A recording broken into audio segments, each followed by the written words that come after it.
Hey guys, welcome to the channel.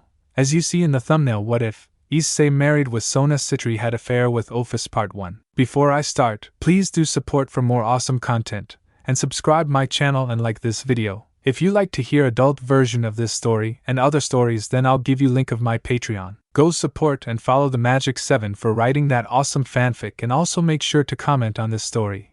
Link in the description. Let's start this video.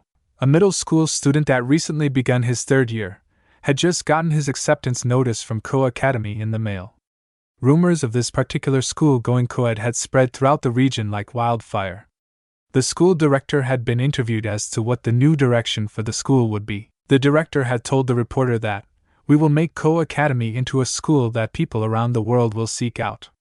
We will strive to educate and train our students to become the very best in their respective fields of study. So for the coming school year, we will have a test group of 50 eligible male students attend." Issei and his two best friends, Matsuda and Motohama, immediately applied. Fantasies filled their heads about being surrounded by beautiful girls that would fawn over them and grant their carnal desires. The entry requirements had never been made public. They only said that a physical exam would take place as well as a written exam. That fact had made both of Issei's friends' faces pale.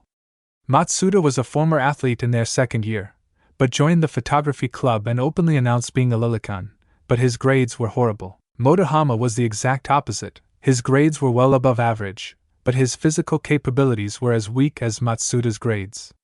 So if either of them wanted to get into their personal paradise, they would need to make immediate improvements. Issei was almost on par with Matsuda in physical strength, and his grades weren't that far behind Motohama, so his chance to get into the school seemed to be the highest out of the three. The trio had discussed what would happen if any one of them failed to meet two requirements and be denied entry. "If I don't make it, one of you guys has to put a loli in your harem," Matsuda exclaimed to his two friends. "You have to find the girl with the best 3 sizes and conquer her heart." Motohama said he had developed an ability that would allow him to accurately gauge the size of any girl just from looking at them. He was also the biggest eroge fan of the three. Issei, on the other hand, wanted something a bit more wholesome, should his entry be looked over. "If I can't get in, it'll be your duty to protect the girls from rapey douchebags." For the better part of a decade, Issei had become quite the pervert, but one thing had always remained a core part of who he was. If someone needed help, Issei would put his all into helping them, and never asking for a reward. And Issei made sure to never lie to anyone. He always wore his heart on his sleeve. Aside from his dreams of having a harem, Issei had always liked the idea of being the knight in shining armor, saving the damsel in distress and winning her over. But Issei's school years thus far have made it abundantly clear that the girls saw him as a pervert, and no matter how nice he was to any of the girls at his school, they never took the time to really get to know him. Issei was jumping for joy. He was one of the lucky 50 guys to be allowed into Ko Academy. He had to see if his friends had gotten their letters yet. Issei took out his cell phone and sent a group message to his buddies. "Yo, you guys get your acceptance letters from Ko? 'Cause guess what bitches I got in," the message read. Issei was eagerly waiting for a response from either of them, and after an hour or so had gone by while he was watching TV, finally his phone gave him the news. Matsuda's red no-go bro, rejected like a saga stripper. Issei was sad that the trio would be broken up, but there was still hope for Motohama, right? Just as Issei was about to put his phone down, Motohama's message came through. Motohama's read, "Today is a sad day, for I too was rejected." And just like that, the trio had informed that they would be broken up for the better part of 3 years. The thought of going to a school where he wouldn't have any friends by his side had sunken in over the course of a week, and it was starting to be intimidating. So Issei thought a walk through town to clear his head would calm his nerves a bit. Ko Town, Shopping District, 8:30 p.m. Issei had been walking around for the greater part of 3 hours now, and the sun had set. Issei was walking through part of town that had small shops and restaurants lining the streets. He had stayed in the park in his neighborhood for over an hour, just sitting on the bench across from a water fountain. He sat there watching the kids play, and the parents sit nearby watching their children with a smile on their faces. "Will I ever have that?" Issei thought. So far that wasn't looking like a likely outcome. Granted, there was still plenty of time since he hadn't even started high school yet. Issei had long forgotten the reason he was walking around town by the time he left the park to continue his journey through town. Issei was taking notice of how empty the streets had become. It was strange. He could have sworn that people were usually walking around still at this time. Whatever, it was probably just his imagination. Passing by a cafe, Issei stopped at the window of a manga shop. He was just mindlessly looking through the glass, staring at a few of the new editions that had arrived within the past week, but not really taking notice of them at the same time. I wonder, will we still hang out like we do now, or will we drift apart since we'll be at different schools? If that happened, Issei would be down to 0 friends, just like he was before he met them when his only other friend at the time had moved out of the country. Well, whatever. I should probably go home now. First day of break before Ko. The past few months had been stressful for the young boy. Since Matsuda and Motohama had failed to get into Ko, they had to scramble to get accepted into a different school, and so they spent most of their time at a nearby cram school. Luckily, they had been accepted into the same school not too far away from Ko. Issei had been looking for something to do to relieve his boredom as well as the growing anxiety from this whole new school and no friends deal. His teacher suggested working out, and said that it could be therapeutic on a weary mind, so Issei took the advice to heart and started with running for the first few weeks, before finding that he actually enjoyed it, so he decided that he would add in some weight training as well. Issei had seen some improvements in his strength and endurance, as well as learned a few things about himself. He noticed after his first week that he didn't get as sore as other people would claim he should. His appearance hadn't really changed. The only difference was that the small muscles he did have were slightly more defined on his relatively scrawny 15-year-old body. Issei had decided that his morning run would be to Ko Academy, so he could get a feel of the campus. A picture popped into his head about girls and changing in the locker room as he accidentally stumbles in, and being piled on by said girls. A grin spread across his face as he jogged towards the school that he would soon study at. Ko Academy. Issei stopped at the gates of the school to catch his breath and wiped the sweat off of his forehead. Issei took in the sight of the school, a tall 3-story brick building with a classic architecture style. He could see a few girls walking on the campus in uniforms that seemed to be for the Kendo club, judging by the shurnai in each of the girls' hands. Walking past the gates and towards the main building, Issei didn't notice the girls in the Kendo uniforms that were trying to interrogate him as to why a boy was on their campus, due to the headphones in his ears and music he had playing. Issei walked up to what looked like some sort of training hall, and was about to enter to see what was inside when something lightly struck his left shoulder. Issei flinched at the sudden hit, and quickly turned while taking a step to his right to get away from whatever struck him, only to see a group of 7 girls in the Kendo uniform glaring at him suspiciously. This doesn't look good, Issei thought. One of the girls pointed to her ear, trying to communicate to Issei for him to take out the headphones. Issei didn't understand the gesture, and stood there with his head tilted to the side for a few seconds, as he took in the appearances of the girls that had stopped him. It took all of his willpower to not pass out from excitement. All of the girls in front of him were gorgeous. 5 of them seemed older, while the 2 that were directly in front of him looked about his age, so probably incoming students just like him. One of the younger girls had pink shoulder-length hair held back with a white band, brown eyes with a hint of red in them. She had to be a C-cup already with a thin waist. She reminded Issei of Motohama's favorite porn star, Momo Mamazono. The other girl had longer brown hair that reached mid-back in a ponytail with a red ribbon, bangs just above her eyes, the sides of which were longer and reached breast level. She had light brown eyes, just like Issei.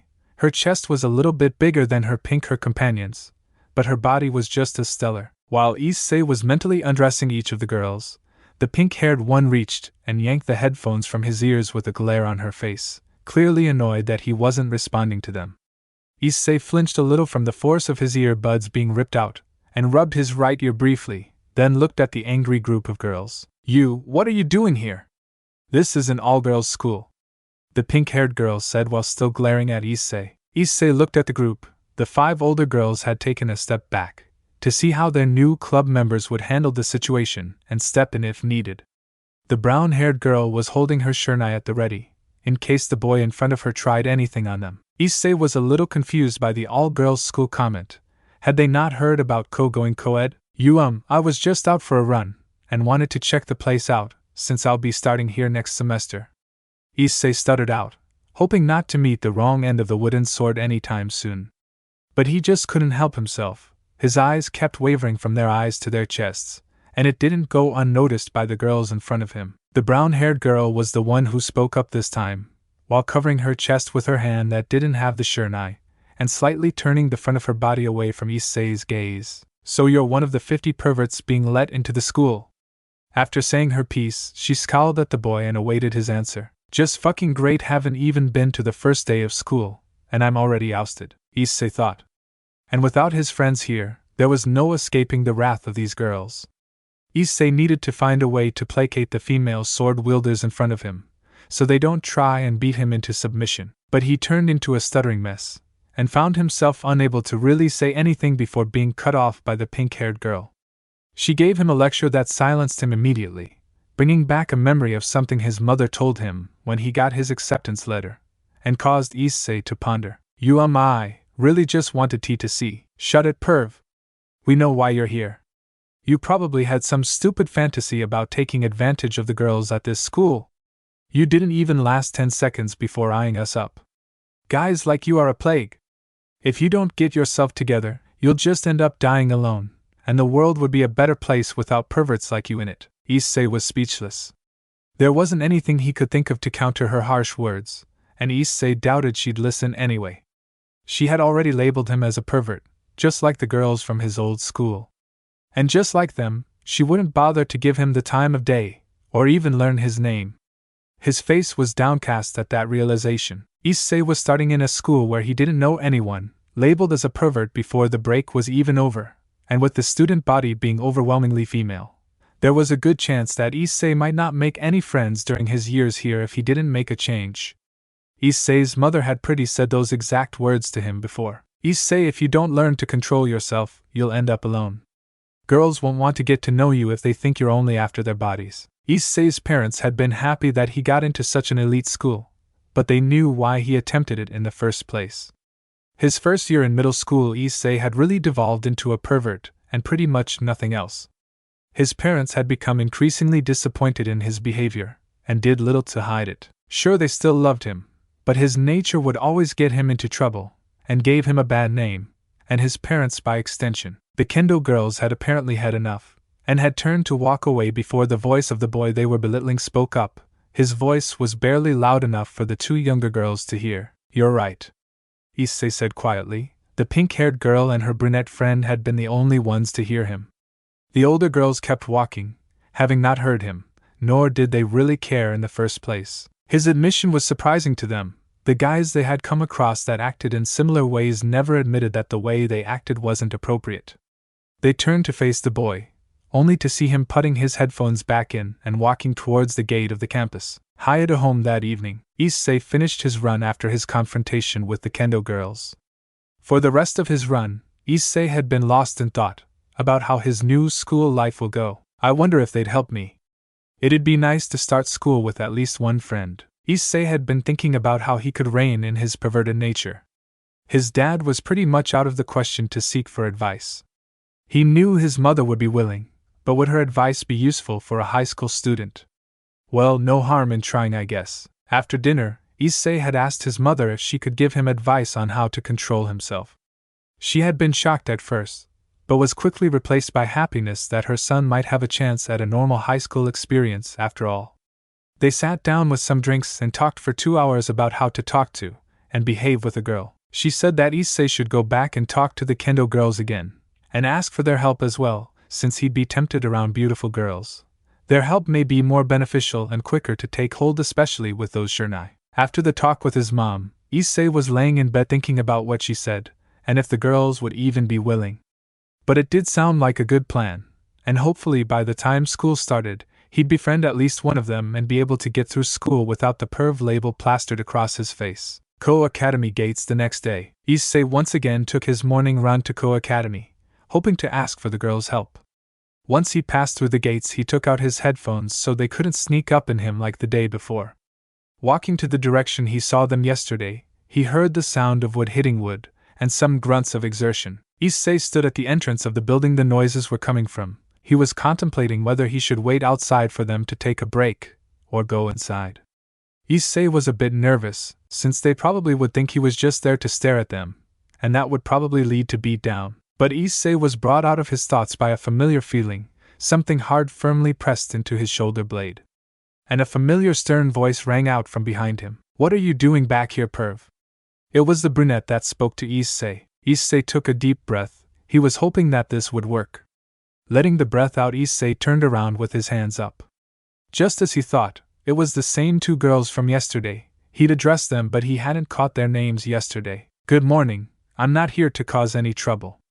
I just wanted to talk to you too. The pink-haired girl didn't let him finish. She apparently didn't want to waste any time talking to him. Talk to us about what? She said. She crossed her arms under her chest. Issei noticed how it pushed her breasts up. It took all his willpower not to glance. The brunette lowered her wooden sword, but kept it at the ready in her right hand. Issei gulped. It was now or never. He took another deep breath. Letting it out, he bowed his head to the two girls. To say they were surprised was an understatement, and it showed on their faces. Their expressions turned to confusion once Issei spoke. Please help me, he said with his head still lowered. He would hold this position as long as he needed to get them to understand he was serious. When the girls didn't answer after a few seconds, Issei continued, elaborating on what he was asking of them. I don't want people to only see me as a pervert. I want people to feel comfortable and safe around me. I want to control my perverted urges. I'll do anything you ask, please help me. The girls looked at each other, seemingly having a silent conversation between them. The girl with the shernai placed it under his chin and lifted, causing Issei to stand back up straight to look at them. Issei didn't know how they were going to answer, but he hadn't been hit by the sword yet, so that seemed like a good start. What's your name? The pink-haired girl asked.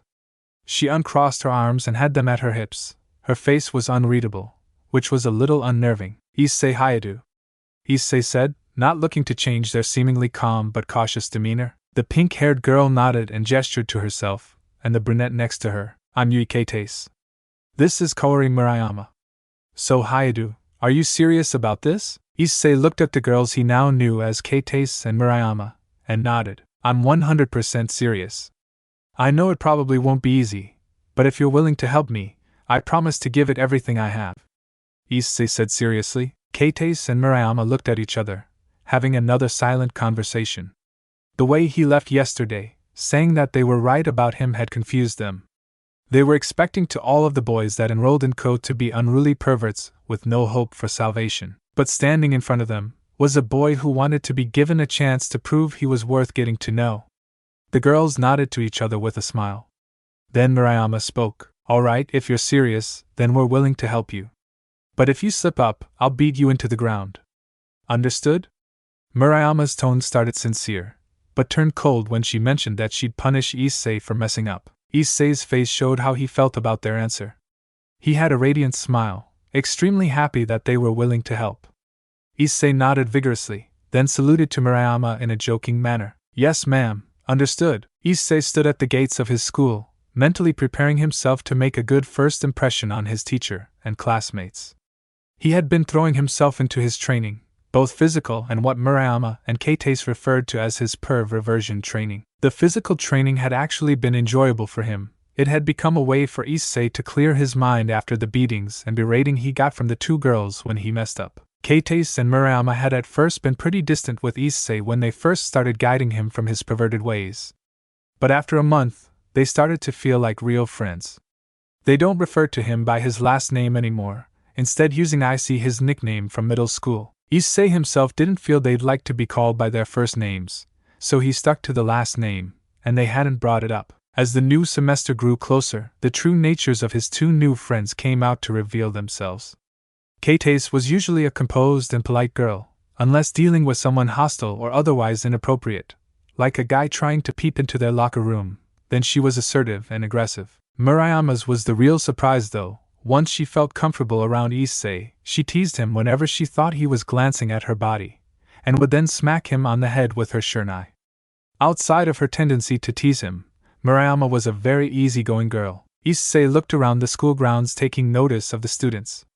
The girls mostly wore the standard uniform, which consisted of a white button-down shirt with black vertical stripes, a black shoulder cape with white accents, a magenta skirt with white accents, a black corset and brown dress shoes. Issei enjoyed the look of the girls in their uniform, as well as how short the skirt was.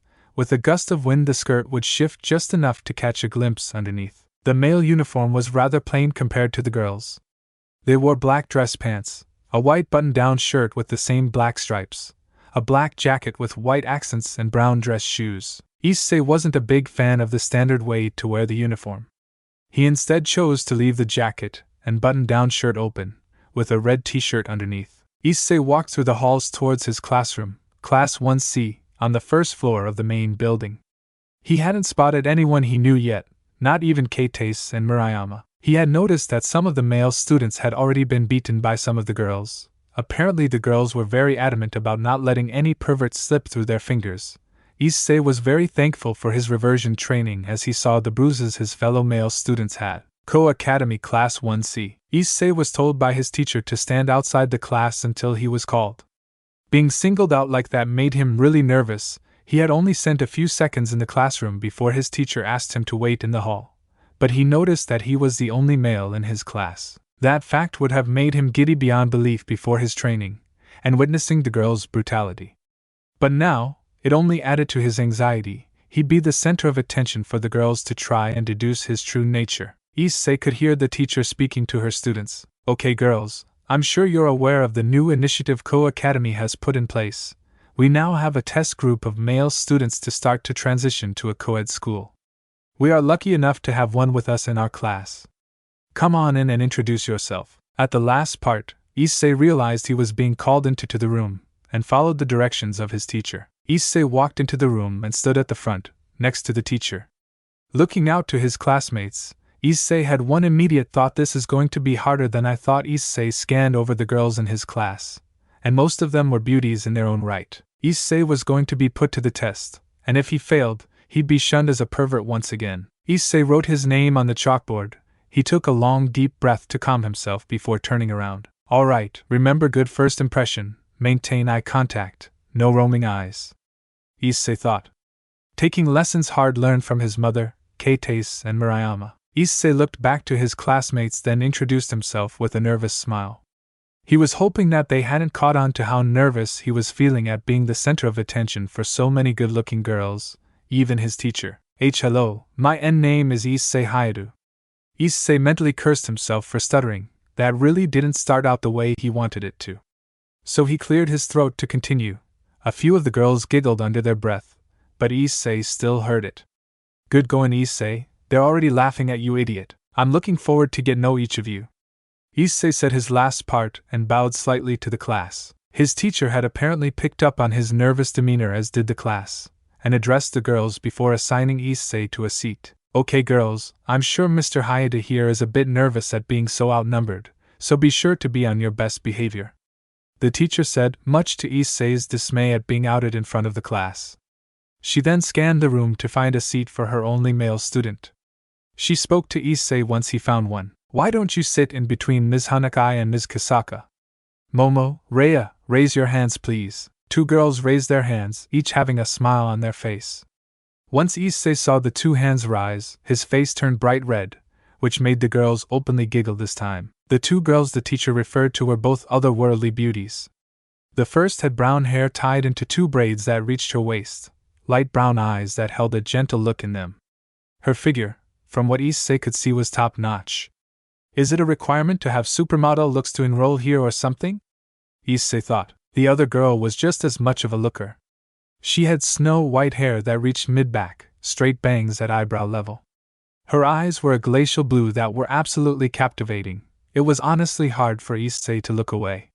How the hell am I supposed to focus on class with those two next to me? Issei bowed to the teacher and walked to his seat, which was 2 rows from the back, in between Momo, who had the window seat on his left, and Rhea on his right. Once he sat down, both girls smiled and leaned over to whisper to Issei before class started.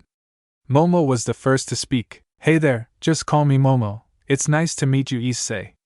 Let us know if you need anything. Issei was still nervous from sitting next to these two girls, but wanted to make a good impression, so he opted for the friendly greeting. Thanks, my friends all call me Issei. It's to meet the both of you. The other girl next to Issei giggled. Apparently he was easy to read, and they could tell how nervous he was.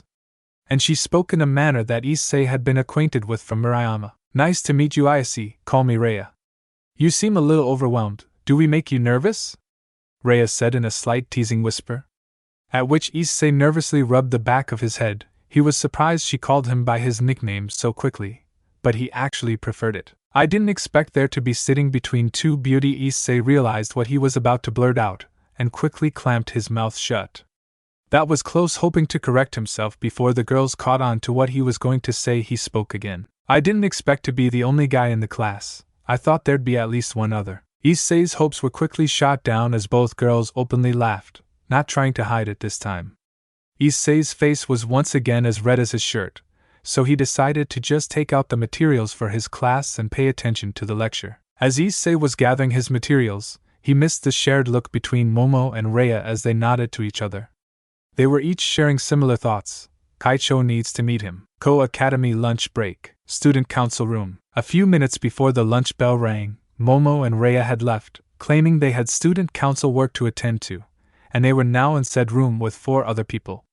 The first-year duo were standing in front of a desk, where Sona Shirtori, the vice president of the student council, sat. Just next to Sona was her right hand and second in command, Tsubaki Shinra. On the sofa to the left of the room were the other 2 members, Tomo Meguri and Yura Tsubasa. Momo and Rhea had just informed their king about the boy in their class, and the aura the boy emitted, which was that of a sacred gear holder. And both of you are certain of this? Sona questioned the 2 standing in front of her. They both nodded in response. Rhea continued her explanation to the heiress about their peculiar classmate. Positive, Kaicho. I could feel it the moment he stepped into the room, but when he sat next to us it was almost dominating. He doesn't seem to be aware of it either. Rhea looked over to Momo to see if she agreed with her own assessment, to which Momo nodded and brought up questions for how to proceed next. Kaicho, should we ask him to come here after class? Sona had her elbows on the desk, arms propped up and fingers interlaced, resting her chin on them. She thought through the possibilities of approaching the boy so quickly. She wanted to be absolutely certain before bringing him into her headquarters. No mistakes could be made here. She decided on a different approach instead. No, we don't want to draw attention to him or ourselves so soon into the semester. Do you know where he is now? At the question both Momo and Rhea tilted their heads in thought, before one of other members in the room spoke up. A girl with blue shoulder-length hair, deep ocean blue eyes, and a tall, slender frame that held an aura of calm confidence. I saw him walk out with 2 of the new girls from the Kendo club towards the tree by the back of the gym. All occupants looked over towards the blue-haired girl, wondering just how she knew where the boy had gone since his actual classmates hadn't seen it themselves. Sona was going through the information provided by her servants, as well as the folder containing information of the boy in question. Then her queen and second-in-command spoke up for the first time since the arrival of their teammates. Kaicho, is there any possibility of Lady Gremory already having claimed him for her own peerage? Normally that would be a concern, but Sona was certain that her rival wouldn't have any stake in her prospect yet. But there was a pact between them that forbade either from stealing potential members from each other. While only a verbal agreement, they respected each other enough to never break it. So if Rias had taken notice of him, Sona would have heard about it. And since Rias wasn't at school today, nor had she been informed of her scouting Issei Hayadu, he was fair game. This would be the only situation where Sona would possibly thank Lord and Lady Gremory for that ridiculous arranged marriage agreement. And should the testimony of her bishops be true, then she had a deal to present to Rias, one that would greatly benefit all involved. But it all hinged on how the interaction with Issei Hayadu went. No, Tsubaki, there isn't. Let's go meet this boy, shall we? Co-Academy grounds. So I see. How's your first day going so far? I don't need to beat on you like the other pervs, do I? Issei was sitting outside eating his boxed lunch with Keitase and Murayama. Murayama was already done and questioning Issei. Issei had a mouth full of food, so he just shook his head. Once he swallowed his food, he verbally responded, No need for that, thankfully. Things are good so far. It's a little overwhelming though. Issei responded. The 2 girls had noticed that Issei was an open book with how he felt pretty much all of the time. That was something that caused a good portion of the issues he's faced. It's okay not to say everything that's on your mind. That and lying are not the same thing. Both girls laughed at Issei saying he was overwhelmed. They both knew what he meant. Murayama calmed down and retorted in the teasing manner he had gotten accustomed to. You overwhelmed by all the beautiful girls around you. Instead of getting embarrassed, Issei just nodded and voiced his thoughts in his usual manner. Yeah, I'm starting to seriously think that only beautiful girls were allowed into this school, Issei said without thinking. Both Keitase and Murayama had a slight tinge of pink of their cheeks at the implication. They both knew that Issei thought they were good-looking. They had been able to work that out of him within the first week of them helping the boy. Issei brought them both out of their own thoughts, not realizing his words had any effect on them. So, how's your patrol of the male student body going so far? Kate held a mischievous smirk that Issei knew meant trouble as she spoke. We personally caught 8 this morning before school started. It's just like we thought, all these boys enrolled to try and screw around with the girls here. You should count yourself lucky, I see, and hopefully you won't be the one meeting the end of a Shurnai. Issei wasn't given the chance to respond to Kate's. 2 new people made themselves known when the shorter of the two spoke, so the rumors of girls banding together are true. The trio sitting underneath the tree turned their heads to see who it was that spoke out of the blue. Kate's and Murayama's faces lost almost all color as they saw who it was that made their way into the conversation. 2 of the most well-known girls at Ko Academy. Issei turned to follow the line of sight of his 2 female friends. When he saw the 2 girls standing a few yards from where Kate's and Murayama were, Issei was stunned silent. Issei unknowingly muttered his first thoughts. Beautiful. Issei's quiet words had escaped Kate's and Murayama, so the threat of being beaten by their wooden swords was eliminated. However, it didn't escape the supernatural hearing of the 2 new arrivals. Sona and Tsubaki both heard Issei, but kept their stoic expressions. Sona was a strict-looking girl. She had black hair and a chin-length bob cut. Her eyes were violet that hid behind thinly rimmed glasses of the same color. Her skin looked an unblemished smooth. Her bust was modest, but not by any means underwhelming. Her face was perfectly symmetrical, and set into an even expression, not giving any emotions away. The taller girl by her side had the same expression on her face. Her hair was black and silky, reached down to the back of her knees, and had split bangs. Her eyes were heterochromic, one being a light brown and the other a deeper violet than Sona's. Murayama and Kate's had broken from the shock, greeted and slightly bowed their heads to the 2 that made themselves known. Hello, Vice President Shirtorai, pleasure to meet you. Hello, Vice President, what can we do for you? Sona briefly glanced to the girls, before setting her gaze back onto Issei. Tsubaki's had never left him. The moment they were within 15 feet of Issei, they could feel for themselves what Momo and Rhea had been talking about. It was as if your whole body was being conquered, being told that you were nothing more than dust in the wind compared to the might of whatever Issei possessed. Sona knew more than ever that she needed this boy. Hello, pleasure to meet you as well. I've made it a point to meet with each of our new male students. My name is Sona Shirtorai, Vice President of the Student Council. This is Tsubaki Shinra, a fellow member of the Student Council.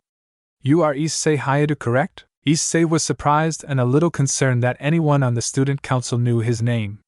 Issei glances over to Kate's and Murayama to see if they had any idea why these 2 girls would know his name, but they were as surprised as he was.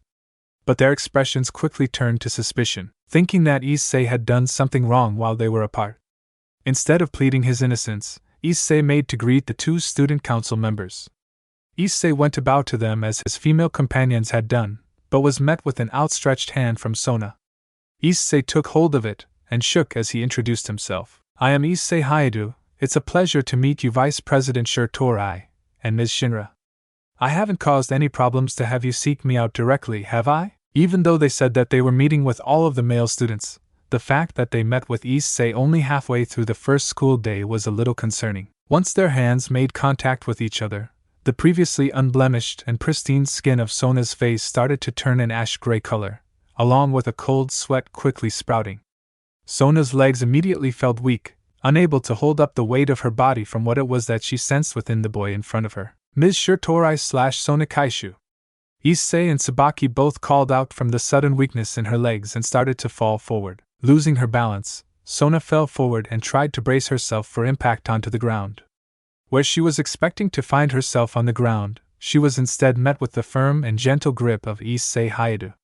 She was surprised when she looked up to Issei's face and saw his expression. When Sona had gone through the info on Issei's past, there were many accounts of how his perverted tendencies had gotten him into trouble with 2 other students that he was friends with. But she saw at the moment was nothing like that. All she saw was a boy that was genuinely and honestly concerned for her well-being. That was not the person she expected to meet today. Momo and Rhea had said that Issei had been a nervous wreck during his introduction that morning. seemingly trying to hide his overly honest and perverted nature from the rest of the girls in school. He saw a problem, and looked to find a way to resolve it. I want this boy even more now. Those were the last thoughts before Sona was bombarded with the same energy she felt before while shaking Issei's hand. Only this time it was 10x stronger from the added level of skin contact. And with that contact came an image that had Sona both awe-stricken and terrified. A red dragon, with eyes and emerald color so vibrant and powerful that half of the lower-class devil population would probably pass out just from a glance. With the close proximity to this aura, Sona passed out in Issei's arms. Line break. Co-Academy Infirmary. Sona woke up in the infirmary of her school. Her violet eye fluttered open, and took note of her surroundings. Seeing the medical type of environment, and the sun still shining through the window, she knew exactly where she was and that it hadn't been too long since her conversation with Issei Hayadu, such an intriguing person. Sona was absolutely certain of what she saw, a dragon of legend, one that helped cause devastation so great, that the devils alone wouldn't have been able to bring it down by themselves. Sona Kaishu? How are you feeling? Tsubaki's concerned yet relieved voice could be heard from next to Sona's bed in the school infirmary. Sona turned to look at her queen, meeting her companion's mixed eyes with her own violet ones. A look that had only come across her face once made its way onto Sona. A smile that was both smug and exuded an amount of happiness that her childlike older sister would be hard-pressed to match it. The look on her master's face did not go unnoticed by Tsubaki. And Sona finally responded to her servant, the smug/happy expression never leaving her face. Tsubaki, once school hours are over, be sure that everyone gathers in the student council room. We need to set a surefire strategy of how to get Issei Hayadu to join us. When Tsubaki saw the worry on the first-year boy's face, she too thought that the protective instincts that seemed to resonate from the boy would be a great benefit for their group. But she did not grasp the full scale of what Issei's capabilities were. Yes, Kaicho, I will inform all members to gather as soon as they're let out from their classes, Tsubaki said to Sona. She made to get up to inform the Sitri peerage about the meeting after school today, before being stopped by Sona herself. And Tsubaki, thank you for bringing me here, I appreciate it. Tsubaki held a smile, and then shook her head at her master. Sona was passed out, so of course she would assume that Tsubaki had brought her to the infirmary. Kaicho, I didn't bring you here. Issei Hayada had you in his arms from the moment you collapsed.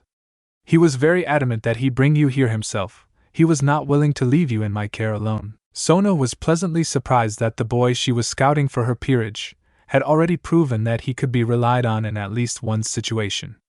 Now she just needed to find out how to bring him to her side. Class 1C. Issei's current class had been placed as a free period due to the teacher having an emergency, so he was conversing with his two neighbors, Momo and Rhea, who had seen Issei carrying their master towards the infirmary with clear worry showing on his face. That was very sweet of you, Issei, Rhea said with a sweet smile. She was very pleased with how he had acted towards her king without even knowing her for more than a few minutes, and she desperately hoped that they would be able to have him in their ranks soon. Say Issei, Momo said from her spot sitting on the corner of Issei's desk.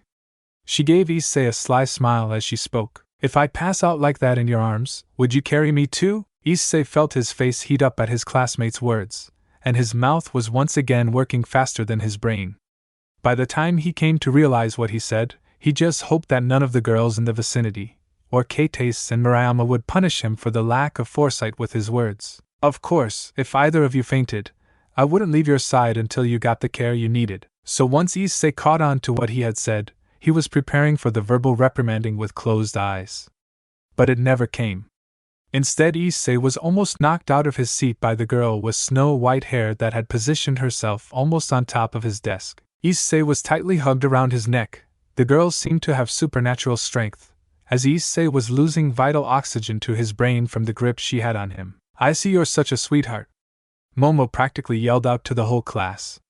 Rhea was just watching the moment with her usual sweet smile, until she saw Issei start to turn blue from hypoxia, lack of oxygen. Momo, I don't think he can breathe, she said to Momo, who was reluctant to let go, but once she finally did, Issei gasped for air while holding a smile.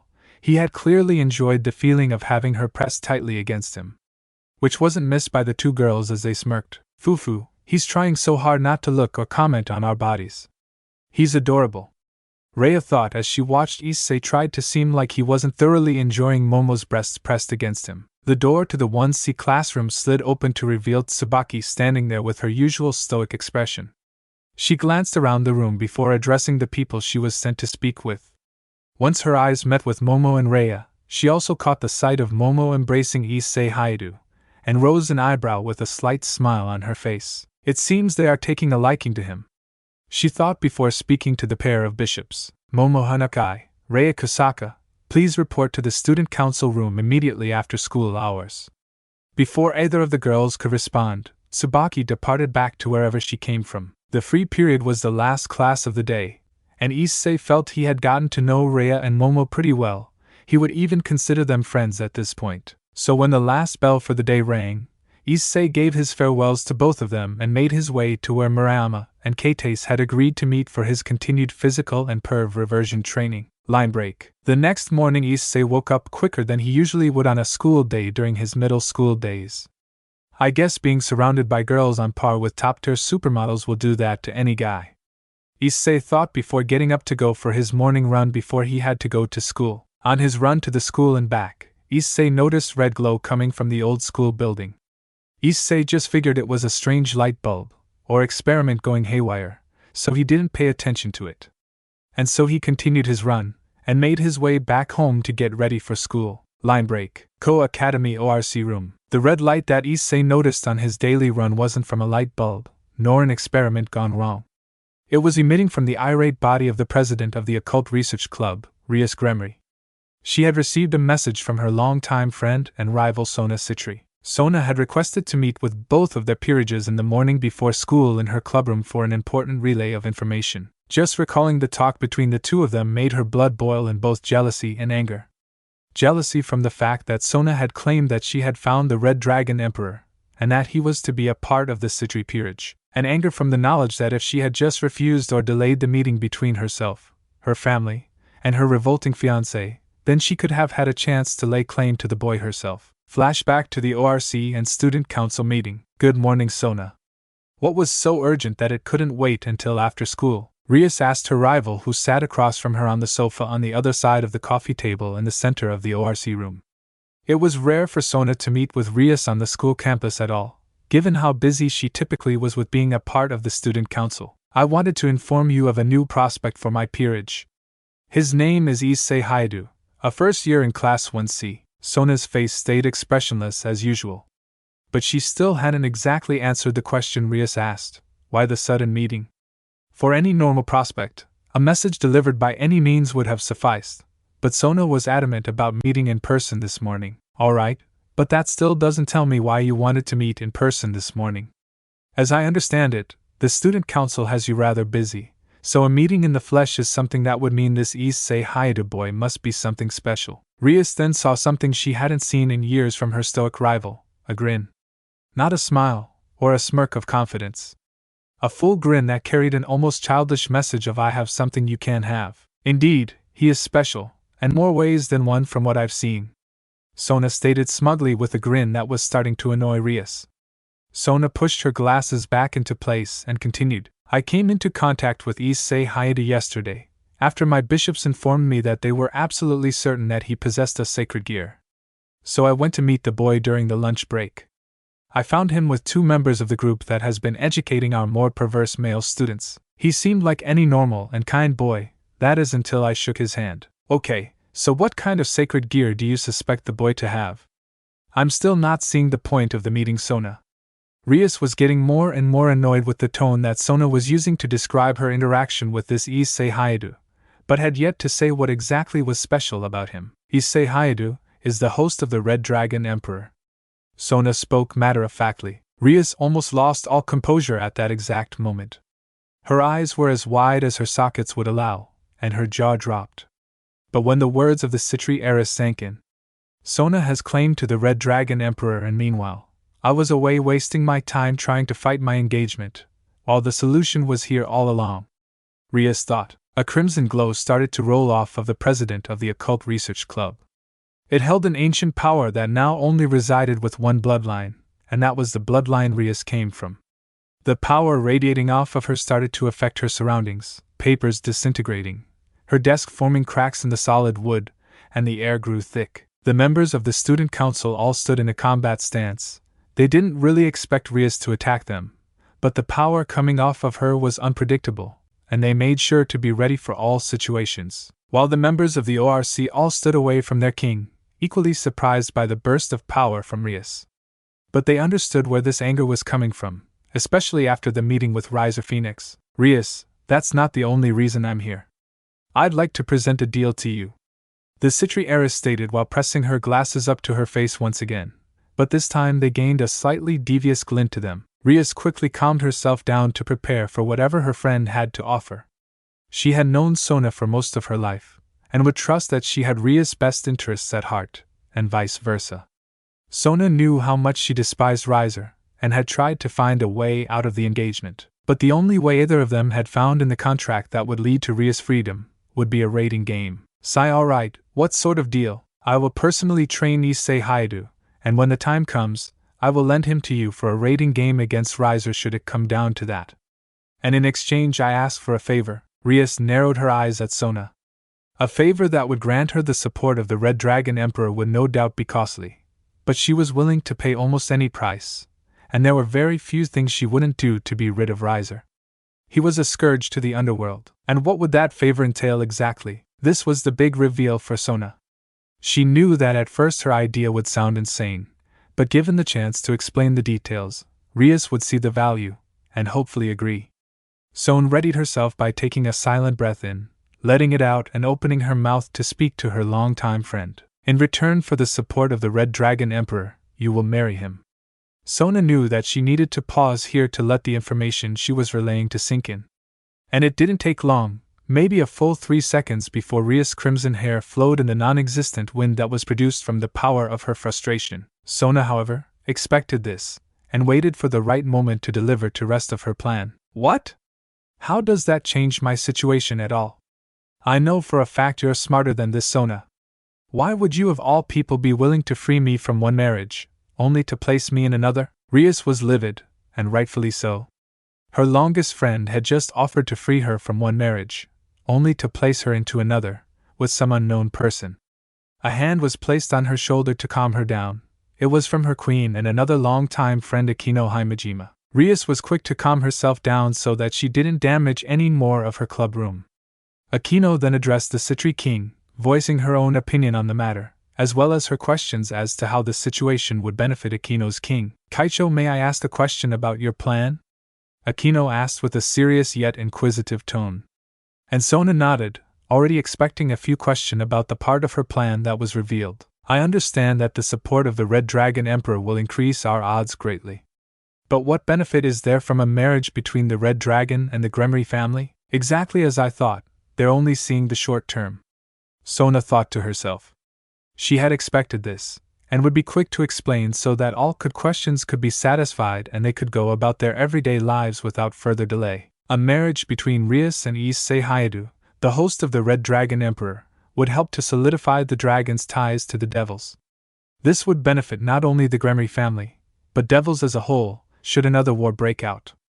But that's not all I have planned, Rias. The explanation Sona had delivered thus far had all in the room captivated, waiting to see what the tactician in the room had come up with.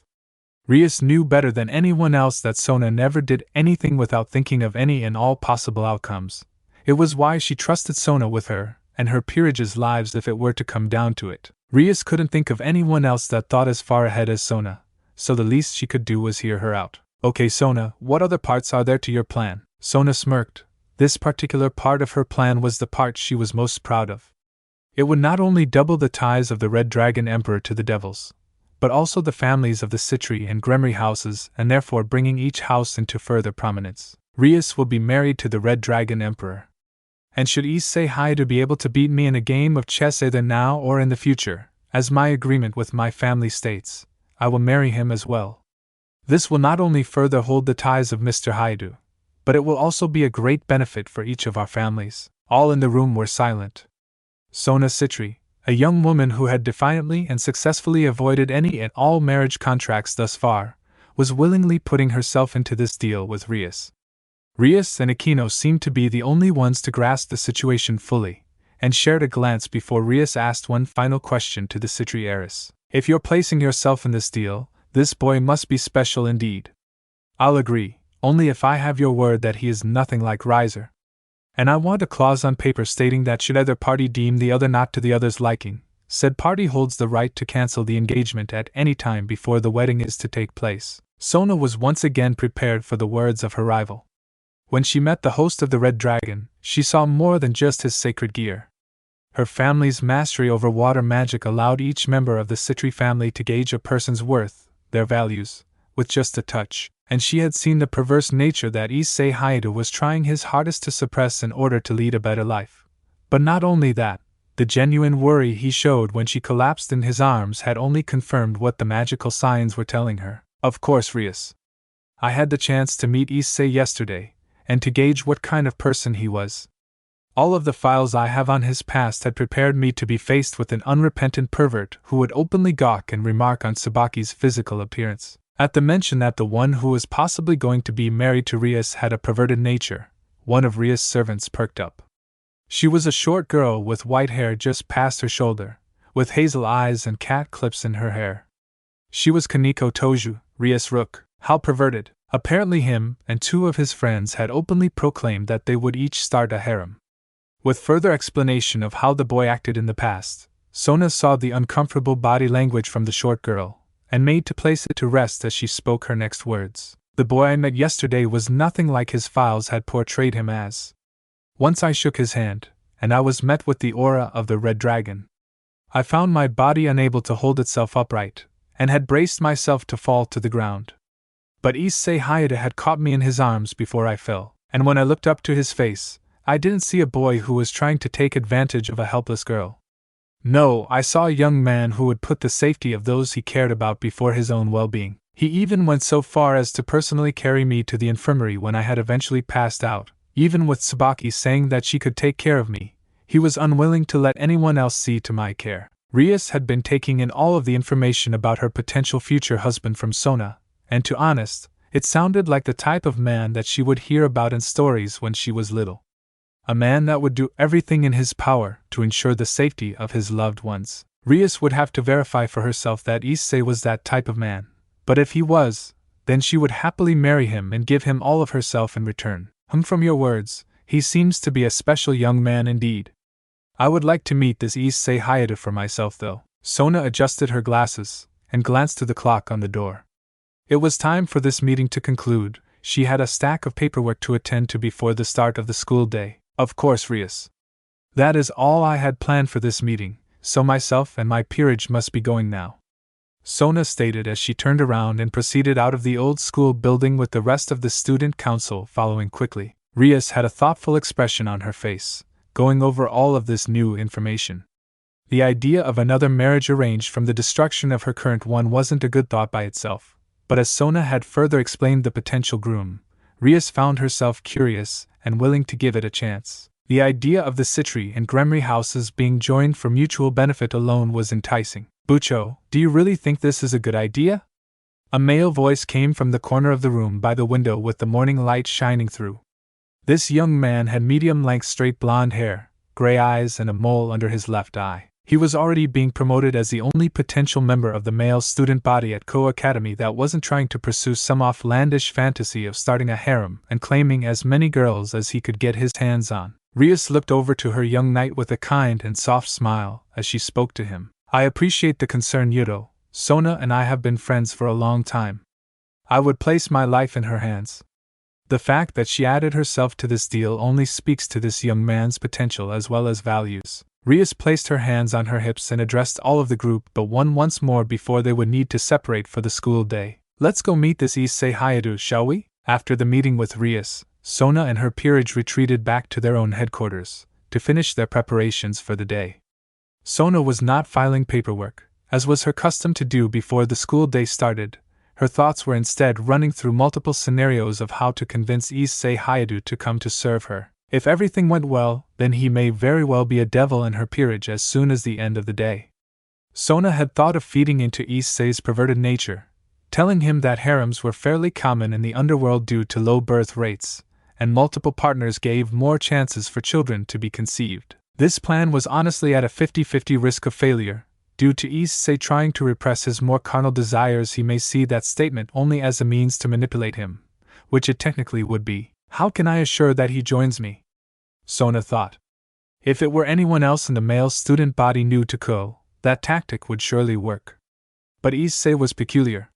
Sona had heard a good portion of the conversation between him and the two Kendo first-year girls yesterday. From what her and Tsubaki had overheard, it revealed that most of the information in Issei's file was still correct. Issei Haido was a boy that wore his heart on his sleeve, was overly honest with people, and greatly valued that trait in others. And that was what led him to be a much-hated figure in middle school. He never hid his desire of the female body from the girls he came in contact with, until now it seems. And if Issei carrying Sona to the infirmary was any indication, he was a very caring person, who wanted to, and enjoyed helping people who required it.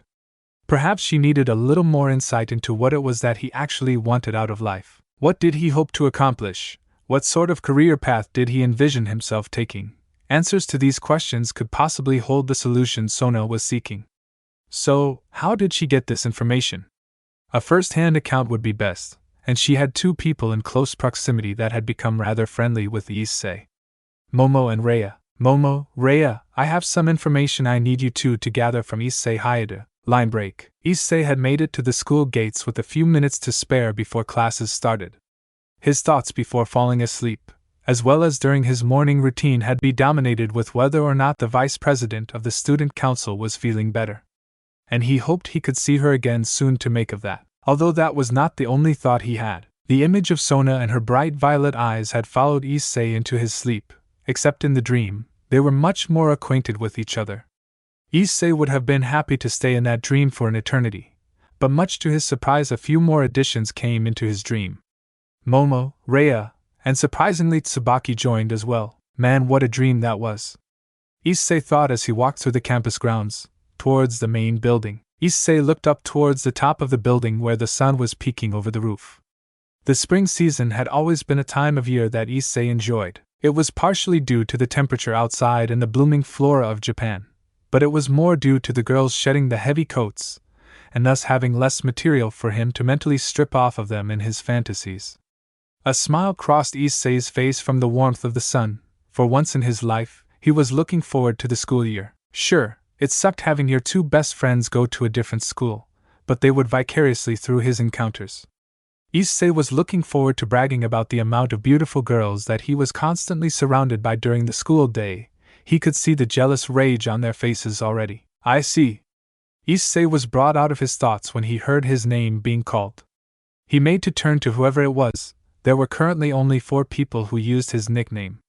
As soon as Issei turned 180 degrees to the sound, he was hit by a snow-white projectile that then latched onto him with a tight grip around his abdomen. Issei looked down to see what or who it was that had him tightly within their grasp, to see his classmate Momo looking up to him with a radiant smile, which paired with her captivating glacial blue eyes was a sight that Issei was hard-pressed to let go of. Brown eyes bore into blue, but when Issei made no moves nor said anything to his classmate/friend, Momo's happy visage turned into an incredibly adorable pout.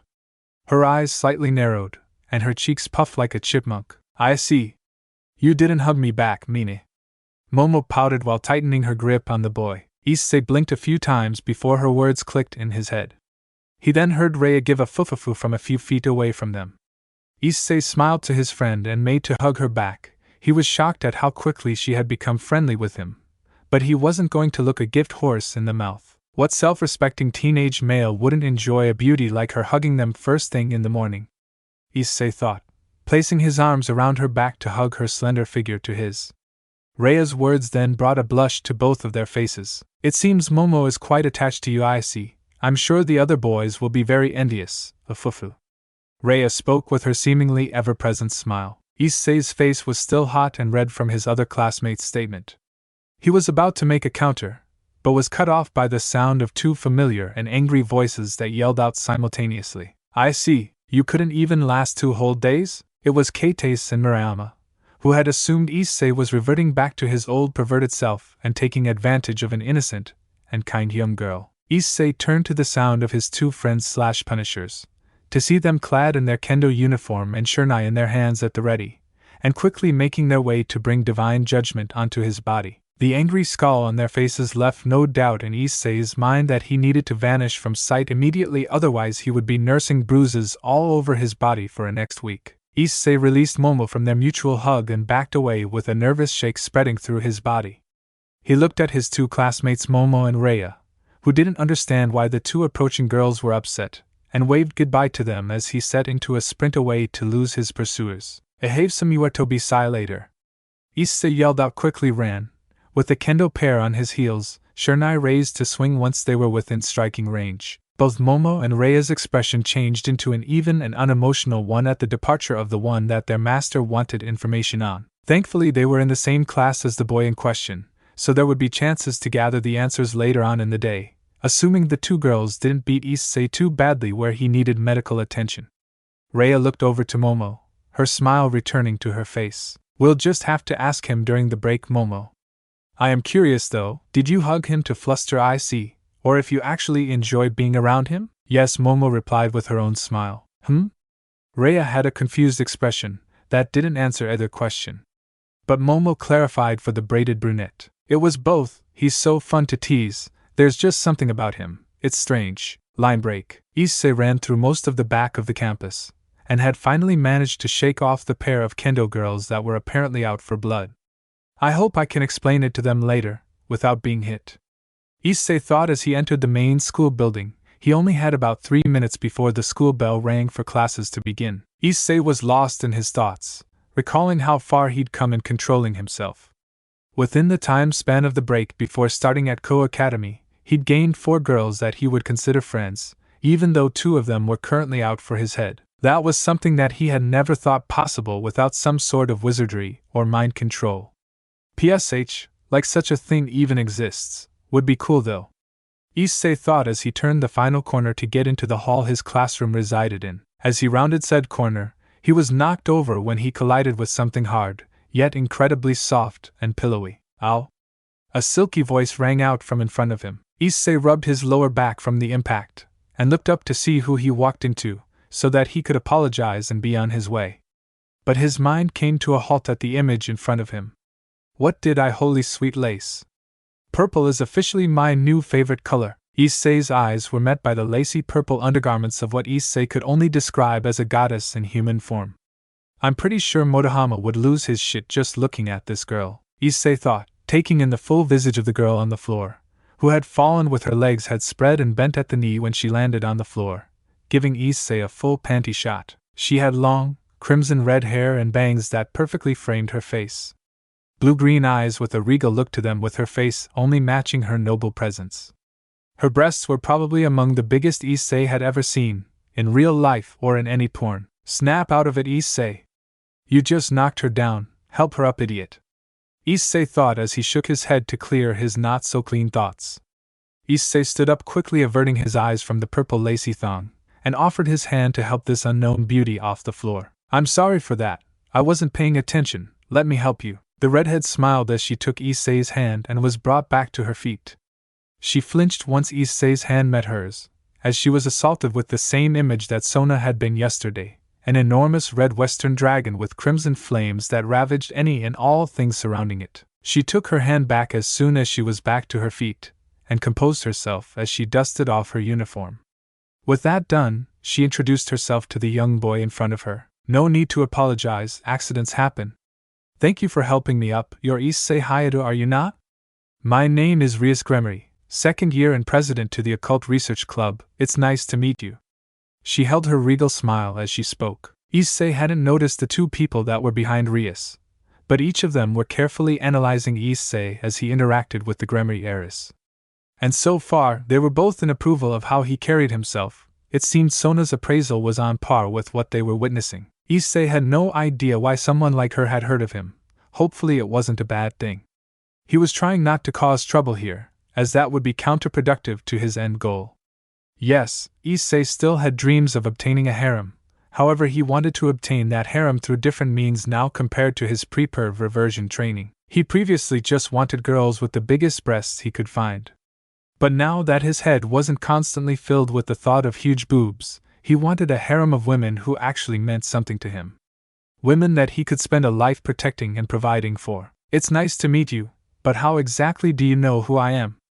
Issei stated his questioning thoughts. If she knew of him because of his past actions, that wouldn't be good. And should he somehow upset this girl, she could very easily make his reputation take an immediate and irreversible dive into the mud. And he was sure that Murayama and Kates would beat the crap out of him for their hard work all being for nothing at that point. You met a good friend of mine yesterday.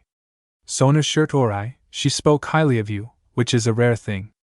Rias said with a hand on her hip, and the other on her school bag. At the mention of the girl that passed out in his arms, and invaded his dreams last night, Issei widened his eyes and wanted to know the condition she was currently in. He also needed to be sure not to sound overly familiar with Sona, which had been the result of the fantastical dreams involving her, a can of whipped cream, cherries, and a silicone ring that was used to extend certain activities. Is Ms. Shirtorai alright?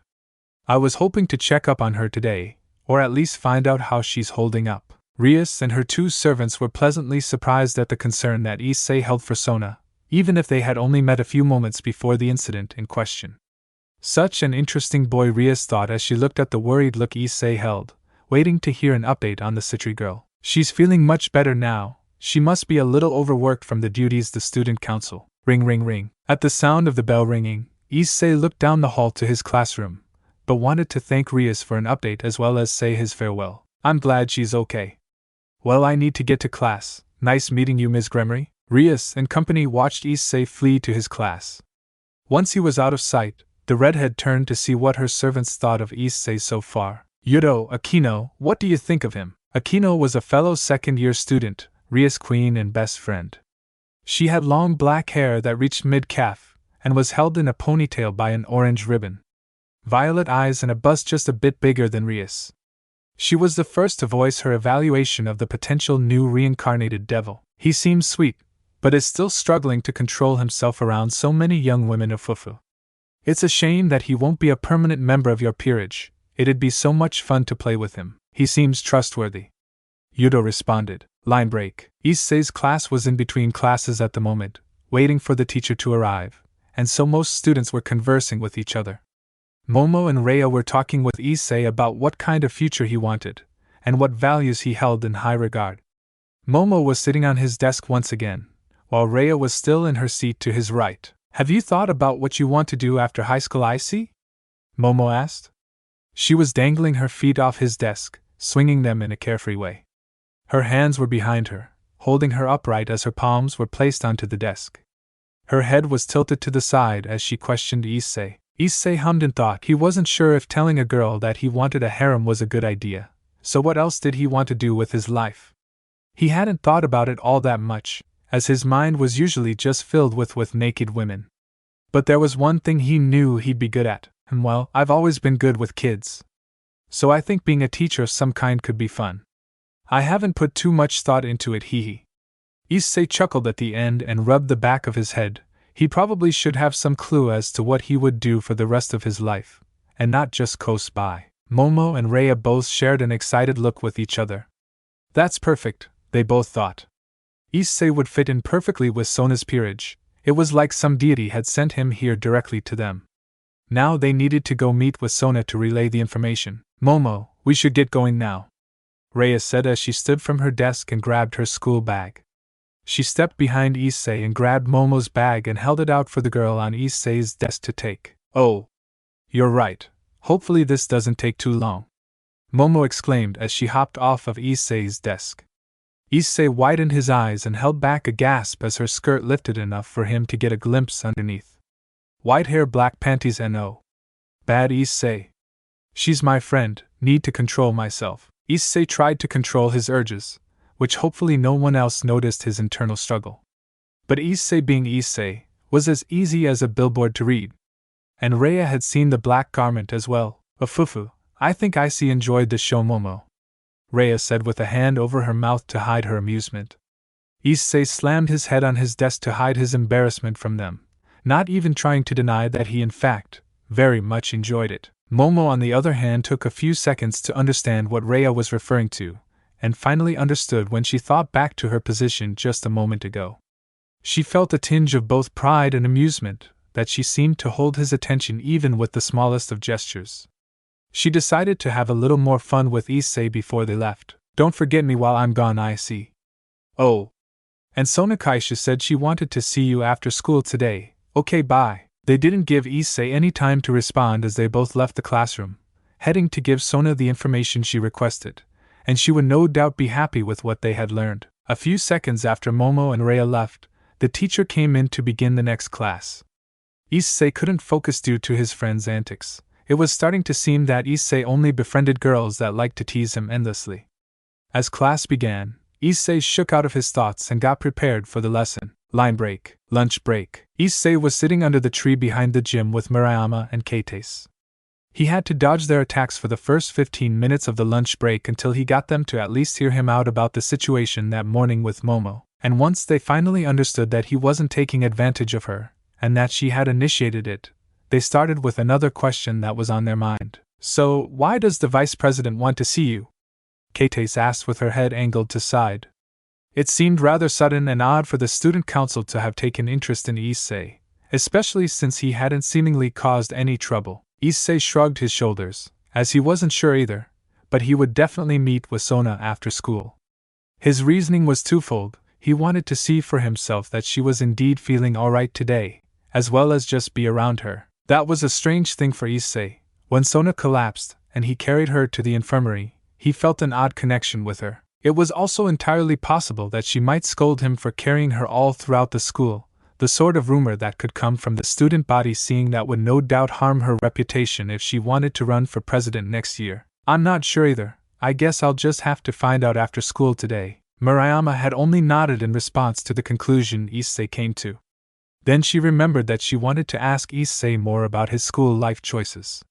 Her and Keitase had talked about trying to get Issei into the Kendo club. It could benefit him in more way than one. He would be around some of the more well-known girls in school, thus testing his resolve to not act in a lecherous way. He could spend more time with her and Keitase, and get a good workout at the same time. "Issei, have you considered joining a club yet?" Keitase had forgotten that they had talked about that right before they chased Issei around this morning. "Right.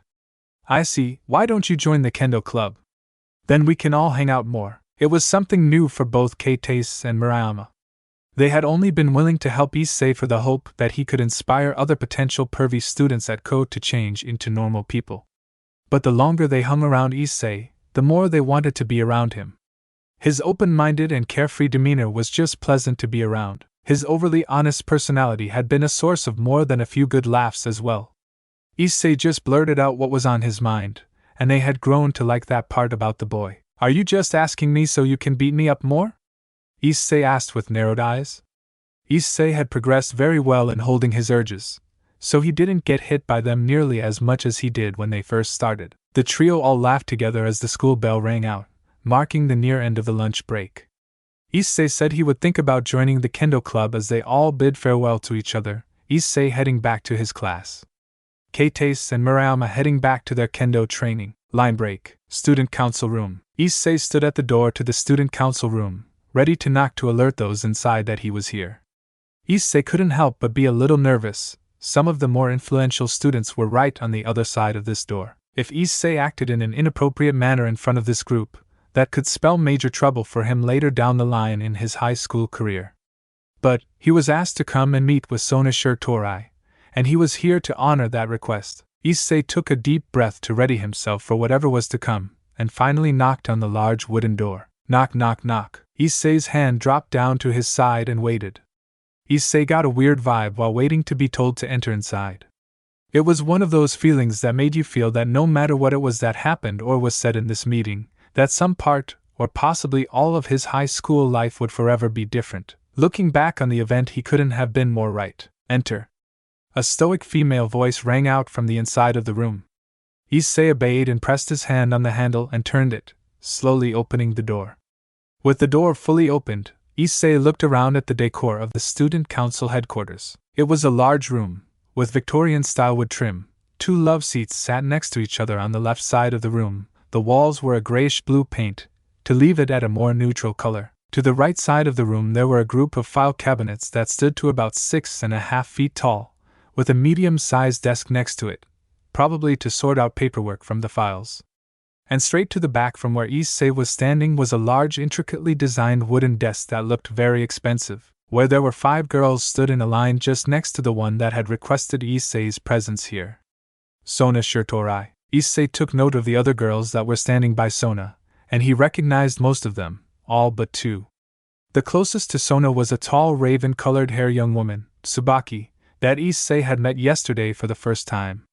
Her face as stoic and emotionless as he had previously seen it. Next to Tsubaki were his 2 classmates, Momo and Rhea. I didn't realize they were a part of the student council. Issei thought he really should have, but all the clues never clicked in his brain.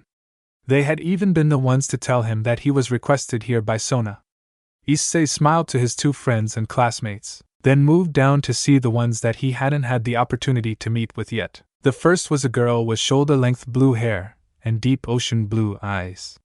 She had a facial structure of what many girls would call a pretty boy face, but she was just as good-looking as the others in the room, a beauty in her own right. She was taller than all but Tsubaki, who was mere centimeters taller, but the blue-haired girl had a more slender figure. Last in line and closest to Issei was a girl about Issei's height with reddish-brown hair and twin tails that reached just under her shoulder blades. Her bangs were a little unruly, and her hair matched her eye color. Issei moved his gaze back to Sona, and smiled as he could see that she looked to be feeling back to normal at the moment. Good to see again, and that you're feeling better today.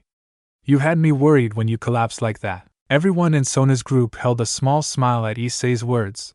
They were all sure that he would be a great addition to Sona's peerage. The fact that he was the host of the Red Dragon Emperor was a bonus, a big bonus.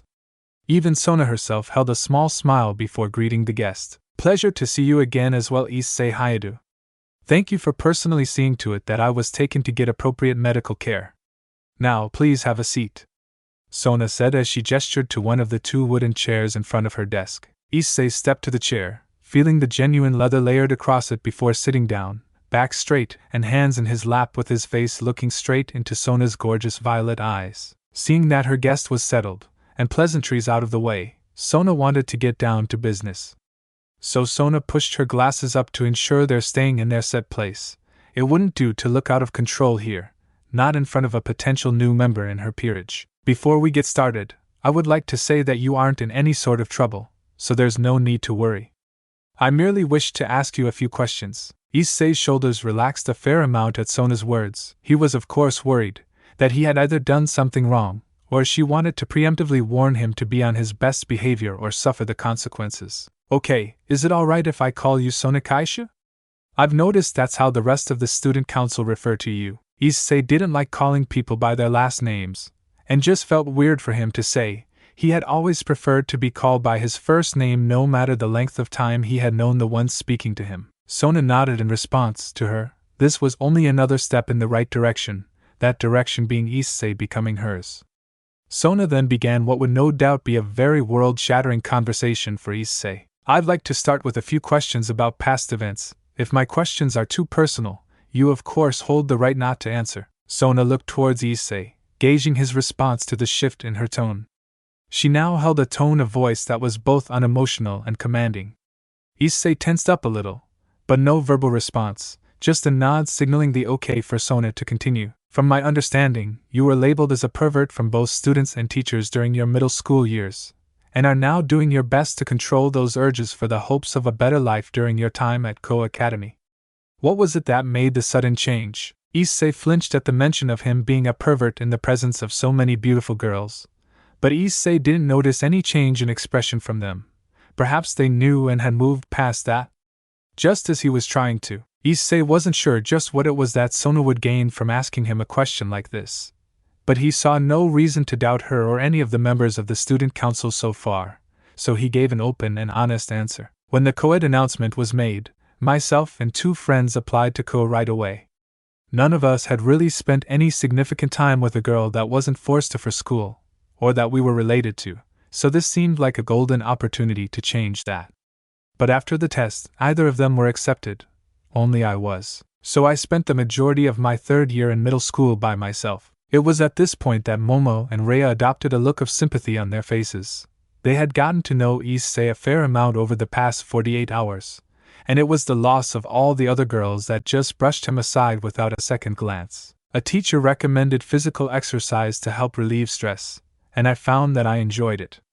And on the first day of the break before starting here at Ko, I jogged here from home to get a look at the campus. When I got here, the Kendo girls started to yell at me, saying the world was better off without people like me, that I was part of a plague on mankind. Issei's eyes had a complicated look to them. That memory wasn't exactly a good one. The words that Keites and Murayama said that day honestly hurt. But it was also what led to him now having a good relationship with them, and also Momo and Rhea, so he couldn't really dwell on words that had helped change his life for the better. I realized after I went home that high school would be nothing but miserable if I stayed the same, so I went back the next day to ask for their help to control myself, and so I started meeting with the two Kendo girls Keites and Murayama frequently. Momo and Rhea shared a look of realization that would explain the two girls that chased him away that morning, and why they were yelling at him. Those were the two that had helped Issei overcome his urges, and had seemingly befriended him, judging on the way they referred to him. Sona seemed to also be pleased with his explanation, during which she had made no movements, or had any change in facial expression to give away how she felt about what he was saying, not even the plague on mankind part. But she had other things on her mind. Now that she had clarified what had caused Issei to change over such a short time, it was time to move on to another question. As I said to you yesterday, I have made it a point to meet with each of the new male students attending Ko, and to learn what it is that they wish to gain from their time here, and what it is that they hope to accomplish once their education is complete. So I'd like to know, what is it that you hope to do after you graduate from this academy? Issei noted that this was the same question that Momo had asked him earlier. Perhaps Sona told them to get more information on who Issei was as a person, instead of only using what was listed in his school record. That seemed reasonable. Given that Ko was a newly co-ed school, they would want to know the type of male students had been enrolled. Momo asked me that same question earlier, and an idea came to mind after her and Rhea left class. I'd like to teach, maybe get licensed as a personal trainer, a teaching degree, and teach physical education. He's a perfect fit. Sona thought as she listened to Issei with a very small smile gracing her lips. He was one of the two newly enrolled boys to not openly ogle the girls of Ko Academy, and his goals were perfectly in line with hers, to be a part of helping the next generation to better themselves. With the questions about Issei's aspirations out of the way, and Sona cementing her decision about asking him to join her, she need to gauge his response to information on the supernatural world. So she thought to be rather vague at first, to see how well the information would hold. I see, we're very much alike in that regard. Myself, along the rest of the student council members here, wish to open a non-discriminatory school that excels in both mental and physical education. More specifically tailored to those without the means to attend a prestigious academy such as this one. At hearing the goals of the student council members, Issei's eyes widened with a large radiant smile across his face as he exclaimed his praise with poorly hidden excitement. Losing control of his neutral set of emotions, Issei leaned forward in his seat, almost falling out. That's amazing, Sona Kaishu. I hope I'll be good enough to join your staff one day. The girls standing off to the side of Sona all smiled, thinking that was all that needed to be discussed before dropping the big D word on Issei. Sona, however, thought differently. His response could still be less than appealing, so it was best to approach this subject rather carefully. Being the strategist she was, Sona came up with an on-the-spot transition that would ease Issei into the real topic of their meeting. I'm sure you would make a fine addition. Speaking of schools, Mr. Hayadu, have you thought of a club you'd be interested in joining yet? Issei placed a hand under his chin in thought. He had considered joining Keites and Murayama in the Kendo club, although he was pretty sure they just wanted more chances to whack him with their wooden swords. Was there any other clubs that interested him?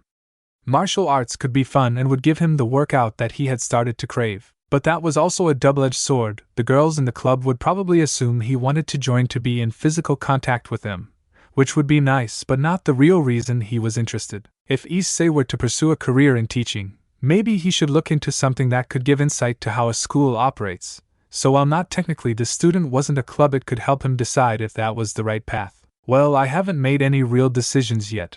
I'd like to see what kinds of clubs there are. I see. Well, the student council is in need of another member. Having one of the male students would also give an image of equal opportunity.